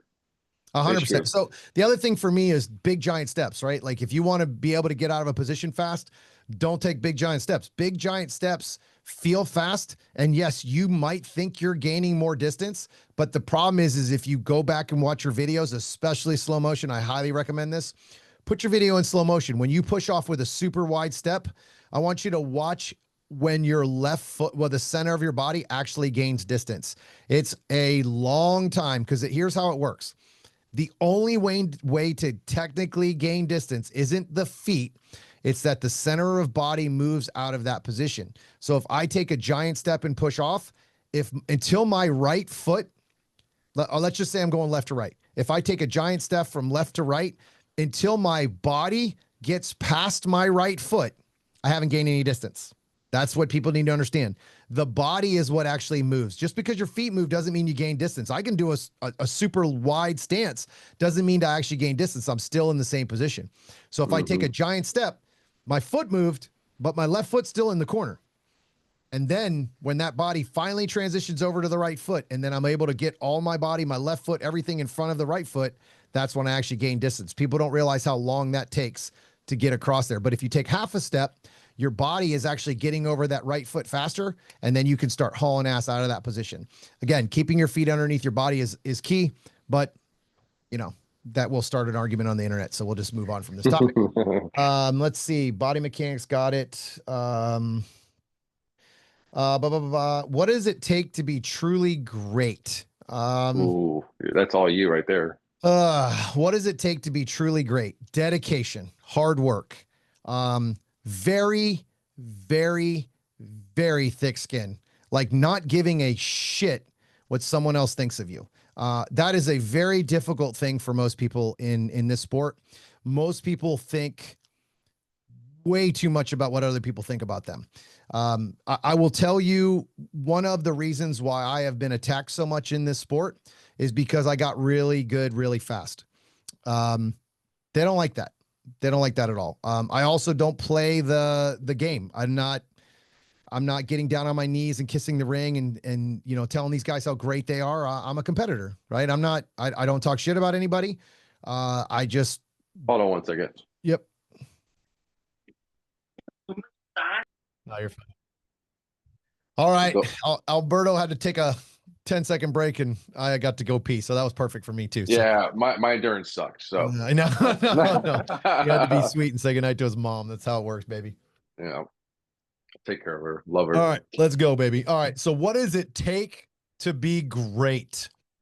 And I kind of started a little bit. I talked about dedication, hard work, thick skin. I think that's where we left off. So thick skin. Man, I have a different personality, I think, than most of these guys. You know, not everybody's a douchebag in this sport. Not every top shooter is a douchebag in this sport, but you'd be surprised what, you know, a lot of you guys out there that, you know, revere and think that some of these top guys are great people. They're pretty shit. They're pretty big shitbags. They will do things to you to block you. They will do things to keep you from, you know, being sponsored. They will do things to keep you from making the world shoot team, even though you earned it. You know, there's a lot of things that go on behind the scenes with some of these top guys that, honestly, I don't even know happen. I find them out after it's already happened. So like to be great, you have to just not give a shit what these people think. That's the first thing. Honestly, I didn't think that would be something that I would think of, but that's the first thing I thought of was is they've tried to get me to quit for 8 years. Like that's probably the number one thing is you cannot be a quitter. This is not an easy sport to get good at. This is not an easy sport to get good at quickly and to get to the top level. It's very, very difficult to get up here. Um, and I still haven't finished what I want to do, right? So like I'm still trying to be the best shooter. It's very, very difficult to uh it's easy to quit, bro. It's It so is easy to so easy. quit. I'll add a couple things to it. I'm nowhere near that level, but make sure you do things the right way. Be a real competitor. You know, don't take any shortcuts. Work really hard and don't lie. Don't cheat. Do it Just right. don't be a shitbag. That would be a good one, but that's not really what makes you a great shooter. No. Makes you a good person. All right. So like, so what does it take to be great? Like, let me see if I Hard can come work. up with a No, no, hard no. work First is one. definitely the first thing, but let me see if I can come up with a couple of different things that kind of, how it works because the number one thing that I would have done to become great, I wish I would have taken a class way earlier. Like Well, this be. that was my biggest mistake is thinking that I could do it all by myself. And I Hmm. did. I got a long, long, long, long way by myself because I'm detail oriented, right? But I spent thousands and thousands and thousands of dollars wasted shooting just bullshit bullets, like just getting in a rhythm, be like, yeah, I'm crushing the drill. And then I just couldn't do it on a match. Understanding that what I was training was one off home run mindset. It was Hmm. never like how to be consistent. Um, Dude, honestly, and this is kind of something that I just popped into my head. Be careful who you listen to. I said this in my class recently in Massachusetts, and a lot of students, this was their first time ever taking a class, and then I had a few students that have taken a lot of classes, and I said to these students, I said, let me ask you a question. How hard is it to unlearn what you already know and understand what I'm trying to teach you? They go, dude, this is why this class is actually so hard is because I have to unlearn all this other shit that's not working. And I said to him, I said, let me ask you a question. I said, here's where I have a big problem with grifters and people that just suck at coaching. And I don't call anybody out. I don't care. Like it's kind of your job as a shooter to kind of just look around. If you're not looking around, then you're gonna get kind of suckered in. But um the thing is you're gonna get stuck. Right. So there's stuff that people are teaching out there that when you first get in this sport, you're like, dude, this guy's great. This is a great instructor. This is great information. And then you're going to hit that wall and it's not going to be easy for you to realize that the reason you hit that wall is because of that guy. And that guy is blocking you or stopping you from getting better because he's got you closed-minded. He's got you that he's the only guy that knows what he's doing or knows how to teach or whatever. So like one thing that I pride myself on as an instructor is go see other people.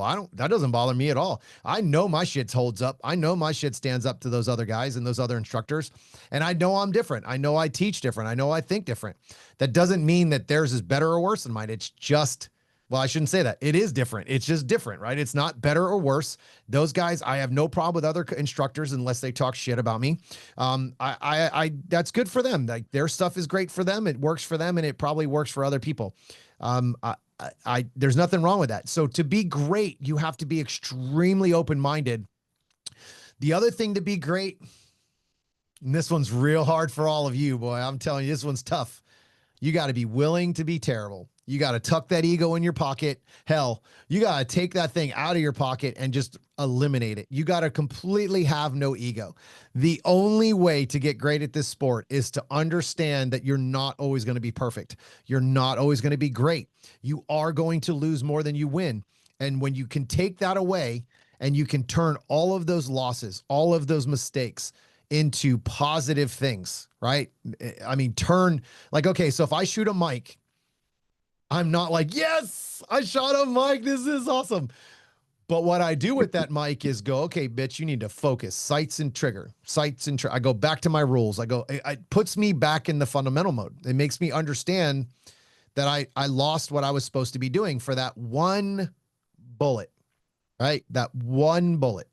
I had a practice this weekend where I shot all alphas 3 stages in a row. And then listen, I'm cooking, baby. I'm burning it down. It's a crazy hard stage. And I had 3 mics in a row on an entry target. The same effing entry target. All alphas, 3. Dude, I've got 35-yard entry no shoots. I got swinging steel. You name it. I had this crazy ass hard stage up at practice, and I shot 3 stages in a row on the same half tuxedo or half hardcover target. I kept shooting at the black line. And you know what? I learned from every single one of those runs. Yes, I did it again and I did it again. And then I said, okay, buddy, like you need to lock your shit together. Like obviously you're crushing everything else. What's going on with this? And I was just getting sucked in visually into that black line. But instead of going, oh man, I'm killing it. Oh, it's okay. I had a mic, no big deal. I'm practicing. I was like, nah, bitch, that's not good enough. So being critical, that is a massive thing. You have to be critical. So if you have a coach, an instructor, a friend who keeps telling you how awesome you are, no, that's not a better. coach. You're never gonna get better. I've seen there's quite a few examples of that out there. I've seen like, oh, good job. I'm like, what good job? Like you didn't correct anything. Just kept going through the motion. I'm like, that's not a coach, man. That's a person taking your money. That's what they're doing. I can promise you one thing about me is I am going to be the hardest person on you in my class, but I am also going to be your biggest supporter and fan when you crush it. That's where I think that's where I catch a lot of shit is people don't understand that I am super, super positive, but I'm not going to lie to you. I'm not going to take your money and tell you how amazing you are. That's not the kind of person I am. I don't do that. No. I'm going to tell you what you need to hear, not what you want to hear.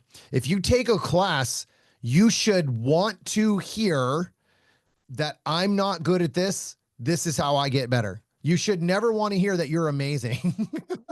If you are already amazing, I'm probably in your class. Mm-hmm. That's what I don't think people understand. You're in a class to be critiqued and to get better. I personally would never want to take a class where the instructor's like, dude, you're the best shooter I've ever seen. I'm not.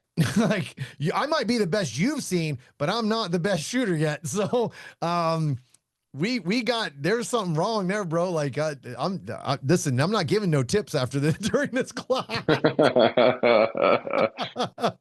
So you're doing great. Yeah, you're doing awesome, bro. I think I actually cracked that joke in the Massachusetts class. I was like, bro, you're the best shooter ever. And they were just laughing because they knew like they were not focusing or paying attention. It was just hilarious. I'm like, I know I'm supposed to be like super positive, but good job. Like whatever, buddy. It's all about having fun and talking some shit and good times, Yeah, that's another thing too, is like as a student, you should be you want that feedback, say, hey, I paid you money, and to say, hey, fix me. And then you fix me, and then the reward is let's go. And that's the attaboys are really good feeling when you actually crush it. So you earn them. That's the thing with me though, is you earn it. You're not going to get a let's go or an attaboy unless you earn it. And this, I think another big misconception about me is people think that I am yelling at someone all the time or I'm always yelling. I don't yell almost at all in my class. I'm loud. I have a very loud voice. That's just the way I speak. But the majority of the people I speak with, I don't have to yell at. Now, don't get me wrong. There are some people in my class that need an absolute ass chew and they need to be yelled at. They need to be told, hey, let's go push. What are you doing? I know who those people are. They know who those people are. But that's not how I start our conversation. I don't walk up and go, you're trash. I never say that stuff. Ever. If I'm saying you're trash, you're probably a really good friend of mine. Right? Like that's just banter and having a good time. But that's not how my classes are. I know unfortunately our world's gotten real soft, and Hmm. I'm still kind of a hard ass when it comes to like the way I speak with people. And Well, yeah. I give them the truth. I give them facts. I give them real talk. And, you know, I'm probably not for everyone, but it's funny because everybody that's come to see me that's ever thought, oh man, I don't know about this guy. They're all like, bro, you're nothing like what people say. And I go, I never am. It's kind of weird how that works. Yeah, Um, you could tell there's definitely that was a good analogy. It's like there's two types of people in this world. There's the people that do laps after they lose, or they get ice cream. You can yeah. tell a lot of people got ice cream. So, Yeah.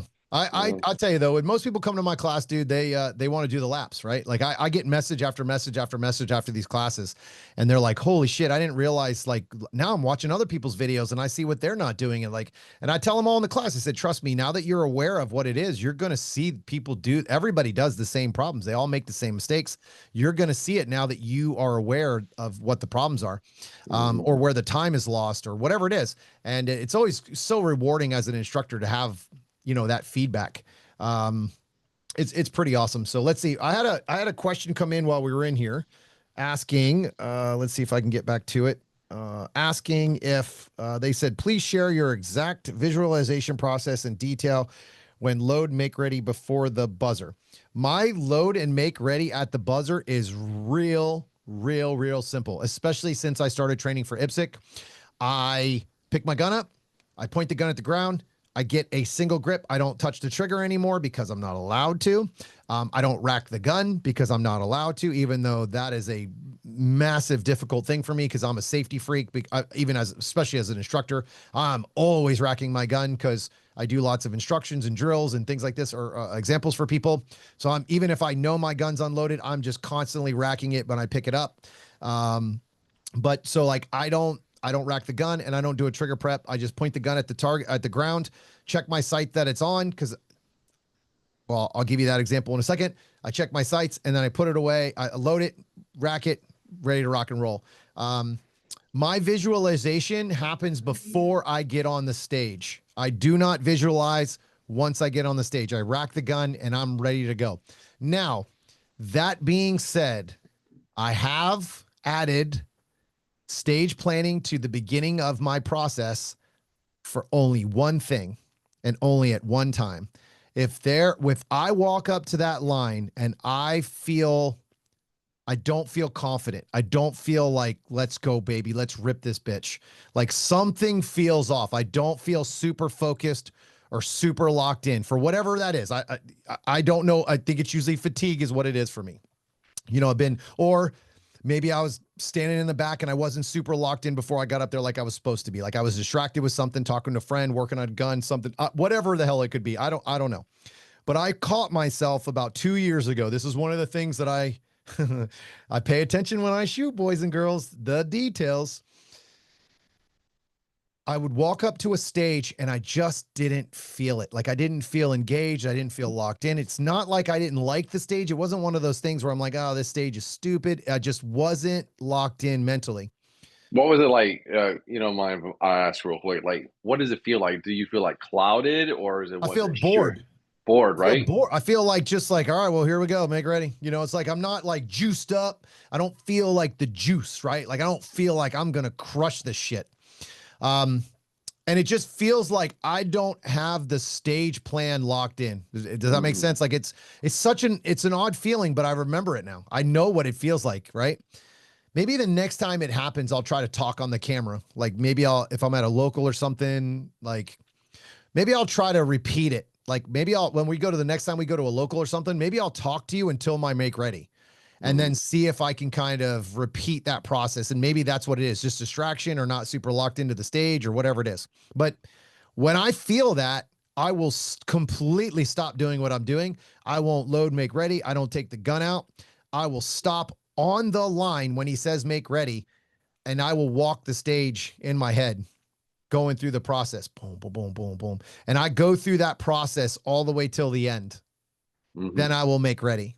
Once the gun's in the holster, it's time to rip. I no longer think about the stage.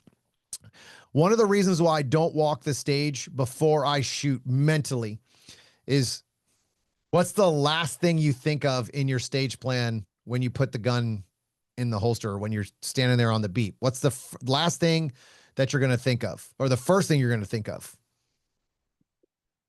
Hmm. What's the last target you shoot in your stage plan? The last target. I'm not shooting the last target. I'm shooting the first target. I don't want Yeah. to think about the last target. Yeah. Good Right? point. My Right. focus is 100% on what I'm about to do, right? Mhm. Like, I don't, the only thing that I agree that is subconscious in shooting is the stage plan. That's the Mhm. only thing to me that is subconscious in shooting. I think about the stage plan, the stage plan, the stage plan, the stage plan, the stage plan before I shoot. When the beep goes off, dude, I could, you don't even want to see me walk a stage with my eyes closed. I can tell you every effing detail when I'm walking off that stage before I shoot it. I can tell you every single detail down to the last shot, exactly what I'm going to do, when I'm doing it, how I'm going to do it. That's how locked I am into that stage plan. When I walk off that stage, I can tell you probably weeks after how I shot it, what I did, what I focused on, how the stage plan went. Oh, I just thought about something right now. The stage plan is the instructions to put your shelf to put your trophies on. You just have to, you have to understand that the stage planning process is where all the details get baked in. Hmm. Actually, I think that was I think that was a question, wasn't it? Yeah, it was. I It can't was a remember stage how plan. I'm trying to think. Well, no, there was like multiple questions like that. Let me see where it was. What did we just finish on there? It was a question about, No, you make ready. no, the Yeah. make ready part, but it was something about the state. I don't know. Maybe we already talked about it. So, but that, like, to me, that's the biggest thing. Okay. The visualization, that was part of this Hmm. question. The visualization of the stage plan. So this is where the vision really, like I said, leads the way. So Alberto brought it up a little bit earlier about how people will run through a stage 100 miles an hour and they're just zipping around and they're just running the stage and they're running with the timer.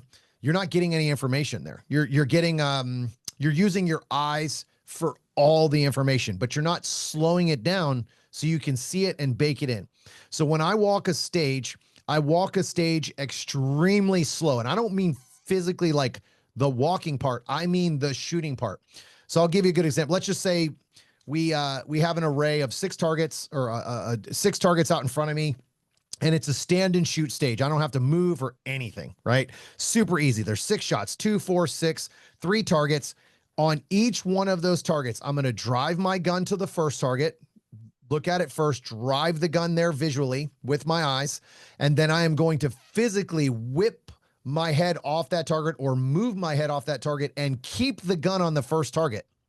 Then I'm going to stare at a spot on the first target. Everything's going to be, or on the second target. So everything's going to be super focused.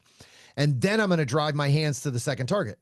Hmm. Now, after that, I'm going to the third target, exact same process, but I'm not in a rush to move my head or the gun. I'm just going to leave the gun there. I want to take my head then, get a perfectly good sight picture of visually of where I want to put the dot, and then I'm going to drive my hands to that target. Now, this is no gun. This is just make ready process. Like, this is before I even get on the line. I'm doing this during my stage planning process.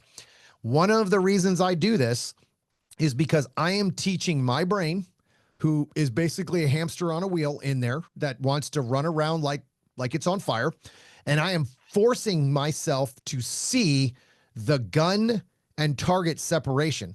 Right. And Hmm. now this is important. And this is one of the things I teach a lot. I'm taking my entire head, not eyeballs, not side eye. I'm taking my entire head, even if it's 2 feet away from each other. I'm whipping my entire head to the next target before I move my hands. That way it separates the vision part. I get a nice clean picture of the target or the steel or whatever it is, and then the gun follows.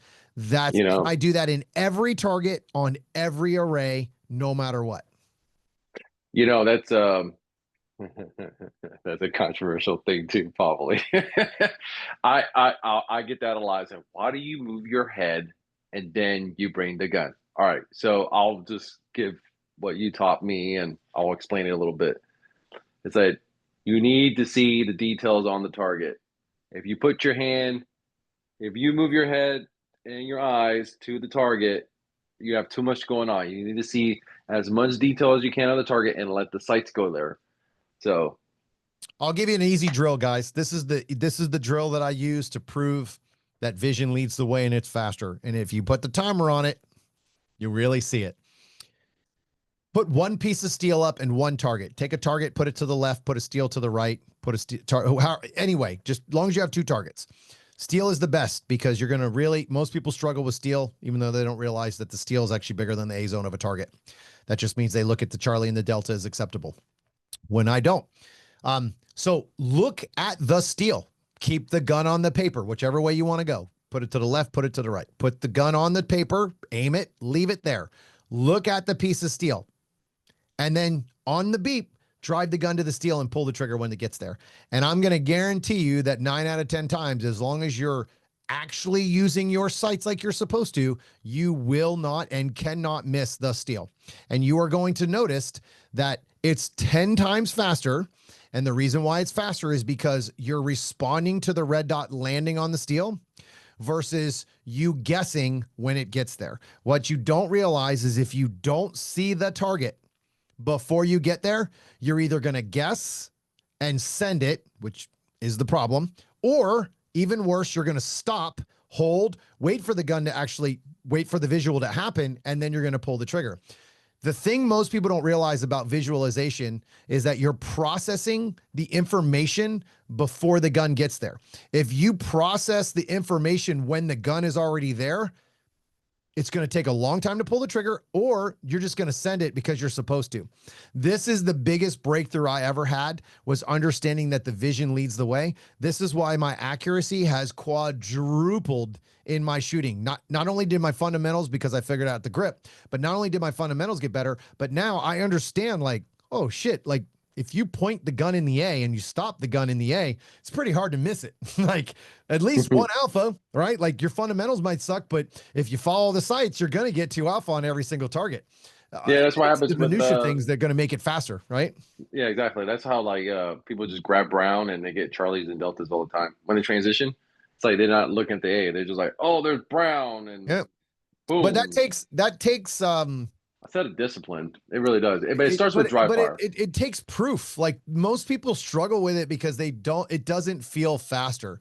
Like Well, they they don't don't believe in it. realize looking at the target and then driving the gun to the target is faster because when the gun lands, you can instantly respond. You've already processed the information that this is where I want to point the gun. The gun just magically lands where you look, and then you just pull the trigger immediately. Most people, when they first start learning how to transition fast, they immediately just stick with the gun and everything just goes in one piece. And you can see it on videos all the time. It's like when guys transition, it's like, man, the gun goes and it's like, yep, they just over transition and then have to bring it back, or they just took the Charlie Deltas as they swept past the A zone in the first place. It's quite interesting to watch as an instructor, watch them, the evolution of vision, right? They're like, oh my God, vision does matter. And it's difficult for people to, it's hard to not feel fast, right? It's hard to not feel fast. Everybody wants to feel fast. They want to feel that aggressiveness. They want to feel it like they're attacking, but they don't realize if they attack with their eyes, the gun's going to be so much faster and more accurate. But it's very, very difficult. It's very difficult to break away from what you've been taught or what you think is faster. You have to be willing to put that timer in front of you and drop that ego, baby. Yeah.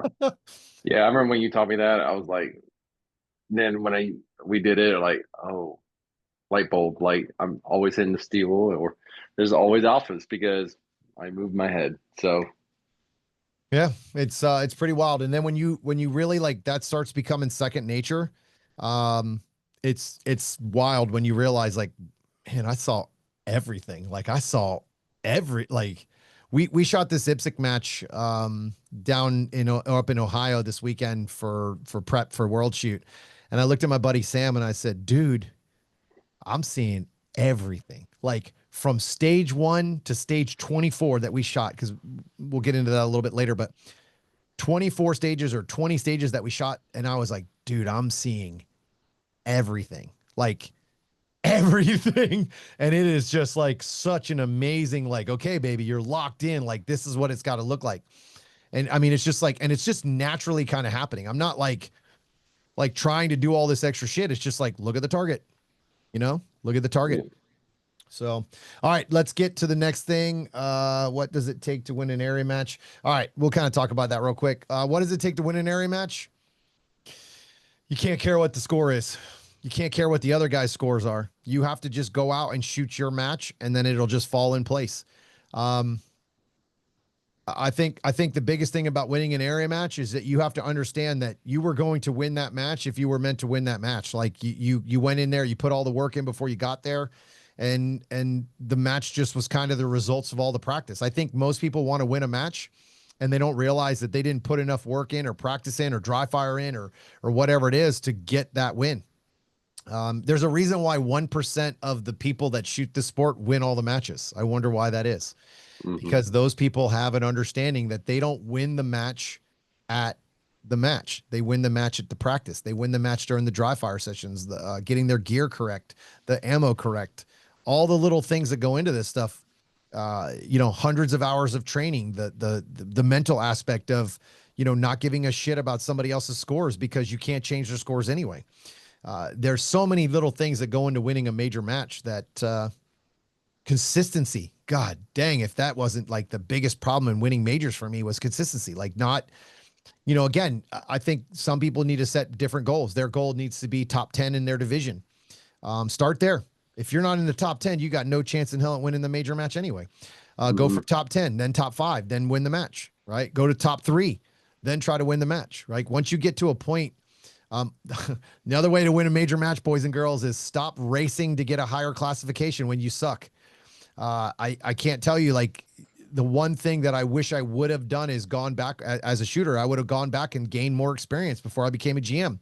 I had a fast track. I won quite a few matches when I was a master, which I was only a master for very, very short amount of time. I won some B class stuff, but then I became a GM and I had to shoot against the best shooters in the world. So it was like, holy shit. Like, all right, you got to earn it now. So stop rushing to get that classification. I'm not a huge fan of sandbaggers, but okay, I'll give you another example. The only way to win major matches is to go to major matches. I can't tell you how many guys are like, oh man, I'm going to go to area 6, or I don't want to go to nationals or area 6 or area 5 or area 3. I'm not ready. Well, you're never ready. It's like having kids, man. You're never, ever ready. You just got to jump in and get after it. That's how it works, right? You're never, ever ready to shoot majors. It's exactly the same feeling you had when you shoot your first local. You're like, I'm not ready. I'm not trained up like all these guys. No one's trained up when they first start. It's very rare to see a top guy walk in off the streets. It's, they've been doing some kind of practical shooting, whether it's, on the books or not. They've been training some kind of speed and fundamentals and that kind of stuff. So, and that comes from time, right? They just put time into the game. I guess last thing, takes time, boys and girls. It takes time. You got to imagine, like, no matter what your classification is, you have probably another 300 shooters out there that are trying to beat your ass. You should see the amount of work that I have to put in to even compete, to even come close to competing with these guys that I shoot against. You have to work hard if you want to beat them. They're going to work hard. There's a reason why they're grandmasters. They're working hard. And that's how it works, right? You got to put in more work than the guy that you compete against, but you have to put in smart work. If you're not putting in smart work, you're not working hard, smart, and you're just out there doing a bunch of dumb shit, dumb reps, wasting bullets. You're out there rolling on the ground, or, just out there doing fast splits. If that was working, why aren't you winning? Right. I guess that's another thing, dude. This is a great topic. This could have been a podcast on its own. You have to understand that if you are not winning, then your training is broken, period. If you are not winning, then whatever you're doing isn't working. If you are winning, your shit still isn't working. That you're always trying to find things to get better at. The difference between the guy who wins and the guy who doesn't win is when the guy wins, he's still finding things that are broken. Still finding 1% improvements. The guy who loses is like, that guy's just better than me. That's not how that's supposed to work. No, the work never stops. And also another thing too is like, just because you're winning, you can't be comfortable. Bro, you're supposed to think you're the greatest on the planet. You're supposed to have a positive, like, woohoo! My work is done here. Again, this is what separates the champs from the non-champs, I guess, but whatever. All right, let's get to the next thing. We're gonna try to knock these things out. I know it's getting a long podcast here. We'll probably make this a two-parter, boys and girls, since it's getting late. What does it take to win a Mary match? Truly great. I think I already answered that. Your last training session. All right. Bandwidth is good. Going for training mode to match prep. Okay, so let's dive into some of the training questions because I think this is probably a great way to end this bad boy. So I'll kind of give you guys a little story and examples of what I just went through for for the last weekend. My last prep for World Shoot. Let me just make sure I don't skip something. How will you approach time change and prep for? Okay, we'll talk about that after at the end. Going for training mode. I think you can put those all together. Yeah, everything's going to kind of be together. All right, so my last training session leading up to the World Shoot. And then I'll go to that question, and then this will be kind of a group question for going from training mode to match prep mode for World Shoot. So very, very simple. My work is done. I am done getting better. I am 6 days, I think, out from the World Shoot when this podcast is being made. So six days away from the World Shoot, I'm not going to get any better. There is no more breakthroughs. There's no more training that I can do that's going to make me better. Now, there are some things mentally maybe that I could catch up on or whatever, but I am done. I have physically put in every bit of work I could do. I did 8-week training program of kettlebells. I am physically better. I am mentally better. So then, and right before I got here, it was time to switch over to match mode. And what is match mode to me? It's all about execution. It's no longer practice. So I'll give you an example. We were at the local match in Ohio, and we were getting a chance to run the IPSC World Shoot stages again. And my buddy, who is a grandmaster also, who happens to be on the senior World Shoot team, which is fucking amazing, by the way, might I add, to have a friend of mine that I train and I'm really close friends with make the World Shoot team, dude, is pretty cool. When you sit down and you kind of pay attention to like the mindset of the training, right? So like my match mode, I'm in match mode. I'm focusing on execution, working on alphas, what am I seeing when I make a mistake, fixing it during that, make up shots if I need them, so on and so forth. We go to this local match and my buddy Sam comes in. He's like, man, I want to shoot this target on the move. Or he actually messed up the stage. He's like, I just looked at that and like, man, I want to practice that. I go, where are you right now? Like, what are you doing right now? And he's like, well, we're shooting this match, getting ready for the World Shoot. I go, you're at the World Shoot, brother. Right now, you're at the World Shoot. Like the mindset isn't I'm getting better. I want to practice hard, crazy shit. We've already done that. We did that for 3 days in a row. What are we doing right now at this match? Our last opportunity to shoot this gun. We're in match mode. We're on the clock for scores right now. What are we doing here? And he looked at me. He's like, shit, you're right. All right, I'm going to switch. And it all changed from there. Everything got different. And again, it's like you get one shot at the World Shoot. There is no makeups. There is no reruns. There is no, I hope I do better. Honestly, there's no like, man, I'm going to learn from no, bitch, you done fucked it up. Like you're at the World Shoot, baby. So like you need to be 100% locked in physically, mentally, nutrition. Everything's got to be locked in for every single run. Where most people fail in these big matches is they get ready for the big match, but they practice and practice and practice to get better. Right before they get to the match, they have zero confidence in themselves. They're like, man, I've been getting my ass kicked for months and months and months, and I forgot to give myself a win. I forgot to give myself a win. I never brought the targets inside of 50 yards and shot shit that I could just crush and gain confidence in my shooting. I never put out a piece of steel and just prepped and said, bam, dude, nothing. 25 yards is nothing. This is a joke compared to what I'm usually practicing. You name it. I think the biggest change that I think people have to make is you got to give yourself some wins. If you just beat the shit out of yourself the whole time, you're not going in with any confidence. You're thinking, man, okay, I practiced really hard, but I'm starting to feel like shit. Yeah, you're going in with uncertainty. Yeah, So because well, what it is like, let me jump in real quick. yeah, good, get it. It's like you're practicing, you learn all these crazy things, and then you need to see it on a stage, and then that will cement it all in. It's like, oh, look, I shot that piece of steel on the move. Boom, look at that. I ripped these targets. You need to get that, aha, that, yes, I own this skill now before you go. Yeah, I mean, the fact that you can do it at practice means you can do it at a match, Hmm. right? So, like, if you've gained that skill, what would keep you from doing that at a match? Confidence. It's confidence. Hmm. It's being afraid of results or mistakes that you've never even made yet. Hmm. That that's the we this happened to us at IPSC Nationals. We talked about this a little bit on the last one. You guys came in and we were walking stages from a distance, and you were like, I don't know, man. This, I'm like, what's wrong with you guys? We just practiced our asses off on Wednesday, and you guys were crushing this stupid shit. This isn't even hard compared to what we practice. And both of you just were like, yeah. And it was like, all right, so like that's the mental switch though, right? Like that's the hard part for most people is they struggle with like the timing of when to stop getting better. A week, 2 weeks out, your last practice, like even if that is 2 weeks out, you should be really getting confident in your shooting. You should feel like you're the greatest shooter on the planet, even if you're not.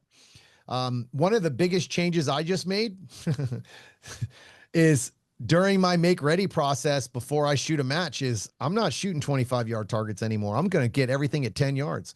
My day 3 of IPSC National started off like I was the greatest shooter on the planet because I stopped warming up at 25-yard targets and I brought everything into 10 yards and I just crushed my grip. I mentally put myself in a different position. I mentally walked up to those targets and I was like, bro, these are a joke. Let's rip. And then when I backed up and went to 25, I was still shooting it like I was at a 10-yard target with alphas. And I was like, there it is. That's the mental mind switch. I didn't go out starting on a hard target. I built some confidence up and then I just started crushing the match. And that's the biggest change that I don't think I've ever warmed up at 10-yard targets like that. I've always gone out and tried to warm up on hard, difficult shit.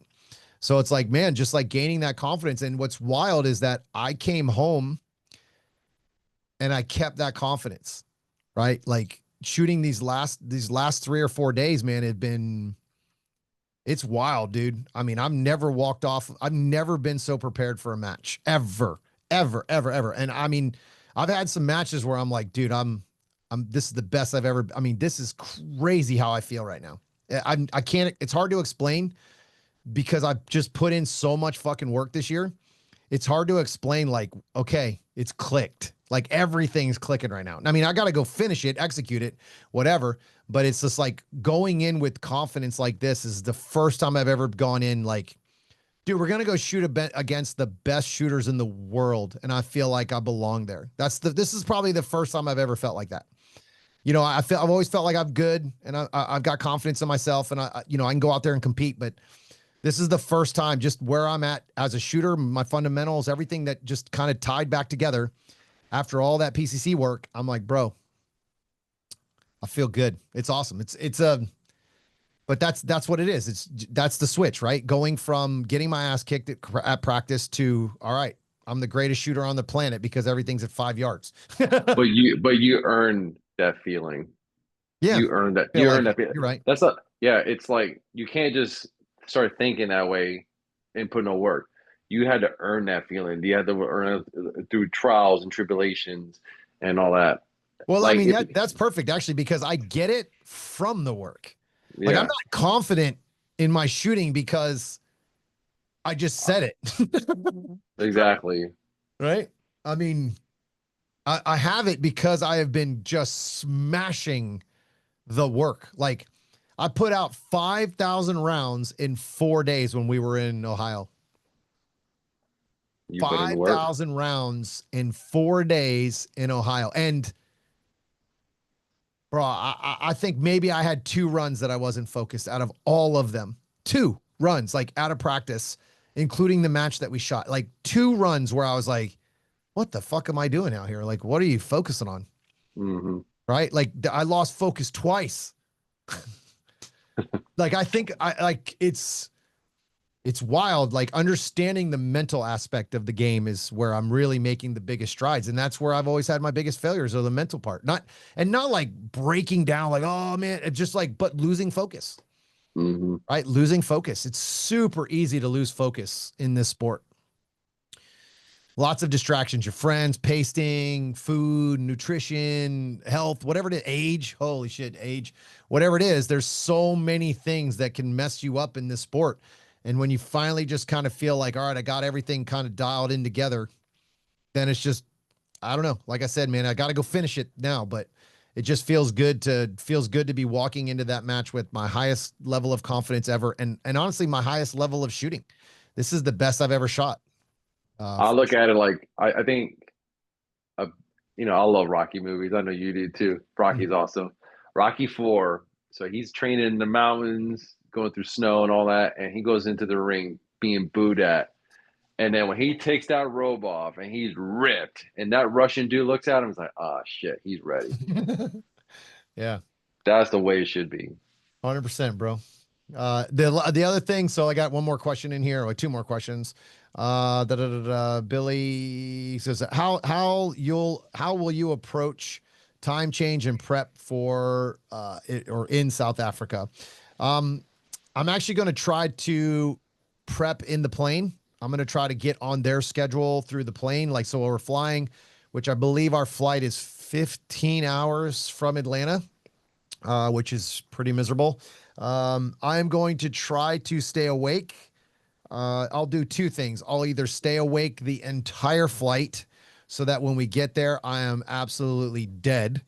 That's the first thing. Or I am going to try to sleep when we are supposed to be sleeping there.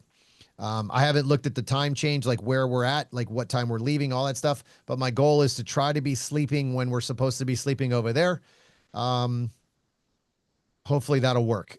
We are also leaving a little bit early. We're flying in on the 17th. We leave the 16th. Fly in. We'll get there on the 17th, and so that we're going to be there at least 2 or 3 days early. I was going to go a little bit earlier than that, but my shooting partner and my travel partner on this one, Sam, who's on the senior team, couldn't make it because of work. So I just decided to fly with him. It makes it a lot easier to fly with a buddy. And it's more fun, obviously, to do that, to travel that trip. 15 hours by yourself kind of sucks. So I'm assuming there's going to be other shooters that are on that flight. I know I talked to Jay Beal, who's on the team. He's going to go in. He's leaving on the 15th, which will probably put him there on the 16th. So just a little bit later than, or earlier than me. But so I mean, I was going to actually come in almost at the pre-match. Was the original plan to come in during the pre-match and kind of get situated, but you got to understand that that also costs a lot more money, and it's not that stuff adds up, dude. And two world shoots is not as Ben Stager said just a little while ago on a few videos. There is no professional shooter, and Tom Castro is definitely not that shooter. I work for my money very, very hard, so definitely not a professional shooter.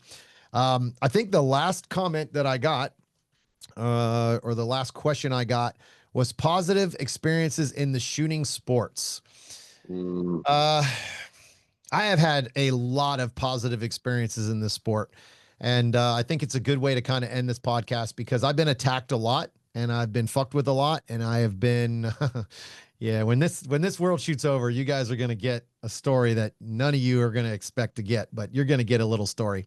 Yeah. And Oh yeah. whether you believe me or not, I don't lie. So you guys will be pretty surprised what I just went through.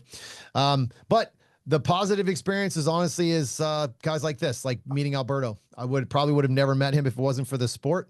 Um, Guys like my buddy Craig, who lives in Miami. I probably would have never met him if it wasn't for this sport. I have a whole group of guys that don't even really shoot anymore, that are here close to me that I am still great friends with, that I talk to on a regular basis. We have a little group chat that we talk. Dude, I have friends in Massachusetts. I have a whole group of friends that live in California that I can guarantee you I would have never, ever, ever thought I was going to become friends with people in California because that place is a communist hellhole. But those guys are trapped behind enemy lines, and I love them to death. They're some of my best friends. I talk to those guys almost every single day. actually go and shoot with them at Area 2 every single year. And I look forward to that match more than any other match, like just because of them, like getting to go shoot with them. Like I don't even care about the match, honestly. Like obviously I always want to win, but like I go there and hang out and have an amazing time with them. But so to me, the people is where the real experience comes from. That's been the most positive thing. I guess the other thing is the most negative experience I have is the people in this sport also.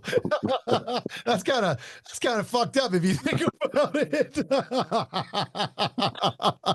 It's But like it cancel each it's other like, yeah, out. dude, like completely like, yeah, great. Wait, well, shit, I don't know. But I mean, dude, honestly, like it, it- I love this sport. Like to be honest with you, the sport is also, what keeps me in it. Like not the organization, not the board members, like the sport, like the challenge of me versus me is one of my favorite things that I could have ever experienced in life. And I really enjoy this sport because of that. Like, and I wouldn't have gotten that. You don't get that in team sports, right? Like it's never you versus you in team sports. It's depending on what somebody else does, right? And all that kind of stuff. So this sport is there's so many great things that I've learned about myself in this sport.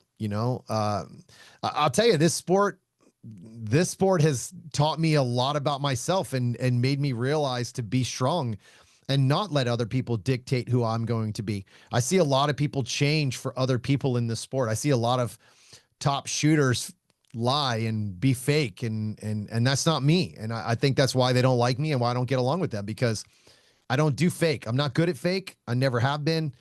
And I think that's what pisses them off because I don't play the game, right? Like I'm not a knife. I won't pull the knife out of your back, dude. I'll just tell you right to your face, you're a piece of shit to me. Um, and I think that's where I have a lot of issues in the sport. And it's unfortunate because, as a grown adult man, I used to just think, man, that's cool. I just tell that guy I don't like him, and that guy tells me he doesn't like me, and we just leave it at that. But that's not unfortunately, how this works. Um, but yeah, I mean, I try to stay positive, dude. I'm a pretty positive guy. I know some people probably don't think that because I go after people when they attack me, but dude, I don't want the drama. I love not having drama. I love talking about shooting. I love staying on shooting topics. I mean, dude, we've had a podcast here for 2 hours and 40 minutes, and we've talked about nothing but But shooting, baby. shooting, Let's go. yeah, No drama. I don't care what your bullshit is in your life. I just want to talk about shooting. shooting. You can talk for days about shooting. Dude, it's an endless It's topic for awesome. me. Yeah. It's an awesome endless topic. Yeah, I think about it all the time. It's my life, man. Like I'm going to 2 world shoots. That's how crazy I am about this sport, right? Like I'm going to 2 world shoots, dude. I'm going to PCC and then I'm going to a pistol in one year. That's a huge undertaking as a shooter, just financially and physically and mentally. And like, this is, I will say though, the another great thing. Oh man, I can't forget this. Probably one of the greatest experiences in my life. And you got to experience this with me, even though you weren't there, is understanding how many people that I actually reach in this sport uh, for what I Oh, do wait, Cosmo. as an Yeah. instructor, I am definitely not an influencer. That is not my game. That's the Rican right here, the beautiful Rican baby. That's not me. But dude, the fact that I have so much support outside of this country, having support from other people in this country. Like when I went through the process where these guys tried to take my guns, and then I was getting banned from local matches, because they're part of that same group. It's like, wow, like I have that support. That I can't tell you how many people that are from my local area that reached out and was like, hey, this is bullshit. These guys are a bunch of douchebags. I can't believe they're pulling this shit and trying to take your guns and da da da da. That all adds up. That all keeps you in the game, right? Yeah, there's a lot of positive, dude. I mean, there's way more positive in this sport for me than there is negative. It's just unfortunate the negative is probably the loudest thing you hear, you know? Yeah, unfortunately, everyone likes the negative part. It's cool though, because for me, man, it's real easy. I do the block button. Like I'm real good at just blocking bitches now. Like I'm like, dude, you got something to say negative? See you later, dude. I'm not here for that shit. Like you disagree with me, that's fine. But if you want to come on here and talk a bunch of shit and tell me that I'm an idiot or whatever, that's cool too. Block. Yeah, blah It's blah blah blah blah blah blah it blah blah. works out really well, dude. My block list is getting real good. So I'm just it's real easy. Like I love talking about shooting. Someone disagrees and they want to have a reasonable conversation, I'm down for it. But as soon as you start talking shit and start telling me that I'm a moron and that I don't know what I'm talking about, see you, bro. I'm out. So not wasting my time with you anymore. So I love helping people. The other thing is stuff I don't have to help, right? I do all this shit for free and people are mad at you when you post something. I'm like, bro, I'm posting free information. What are you mad about? Like, it's like, yeah, I Most people pay most people pay oh, dude. hundreds of dollars for it. Yeah. They don't get the Or full thing though. That's another thing. Like in a class, when you start talking about crossing your feet, people get to experience what it is. They see it, they feel it, and then they go, "Whoa, this makes way more sense now." I'm like, dude, you can only say so much on the internet. But if you're physically in front of me, I can show you and you can see it, and then I can explain what you see. They're like, "Oh, okay, I get it." But that's just part of it's part of the game. You can't see it all on the internet. You got to go to class. Got to experience on the range. What a concept. hmm So, but all right, brother. I think we got everything. You got anything else you want to add?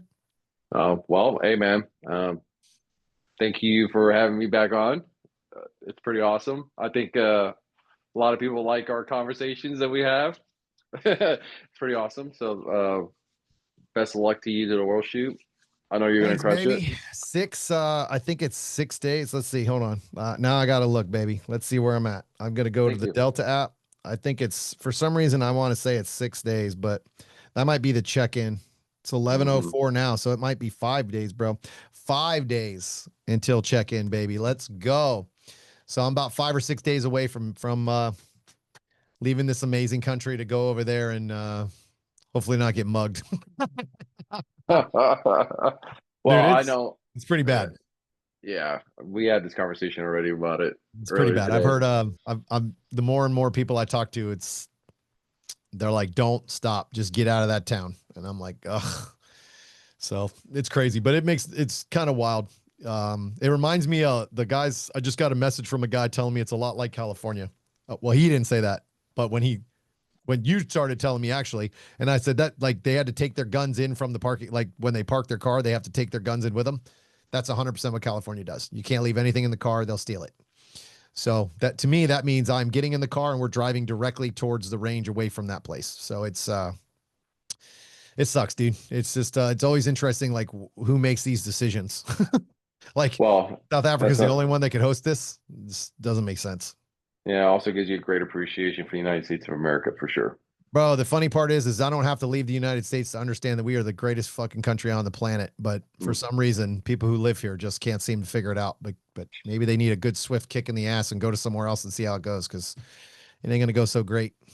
So No, not at all. we have crazy people here, but the other people are crazier. Oh yeah, and you can't shoot the crazy people over there. they don't have. Yeah, they don't have. You are just a perpetual victim wherever you go. Like Mm. it's pretty crazy. It's when you start really thinking about the Second Amendment and how important it is to us as forget the sport, just the Society right in to general. protect yourself from a crazy person is and then you literally go one state line over and you don't have that same right. It's friggin' nuts, dude. I Mhm. don't know. People are trapped behind enemy lines in our own country. It's pretty wild. But all Yeah. right, brother. That's it, baby. All right, here we go. I am 5 or 6 days away, whatever it is, from the world shoot. I'm ready. I'm glad I got to get on here and do one more podcast before I leave. Thank you for all your questions, guys. I appreciate it. That was probably the most responses I've had for questions in one day. So I appreciate it. Hopefully I got everybody's questions done. And the next time you hear from me, hopefully I'm coming home with a gold medal, baby. Let's get it done. All right. If you have any questions, hit me up in those comments, and I'll see you on the range.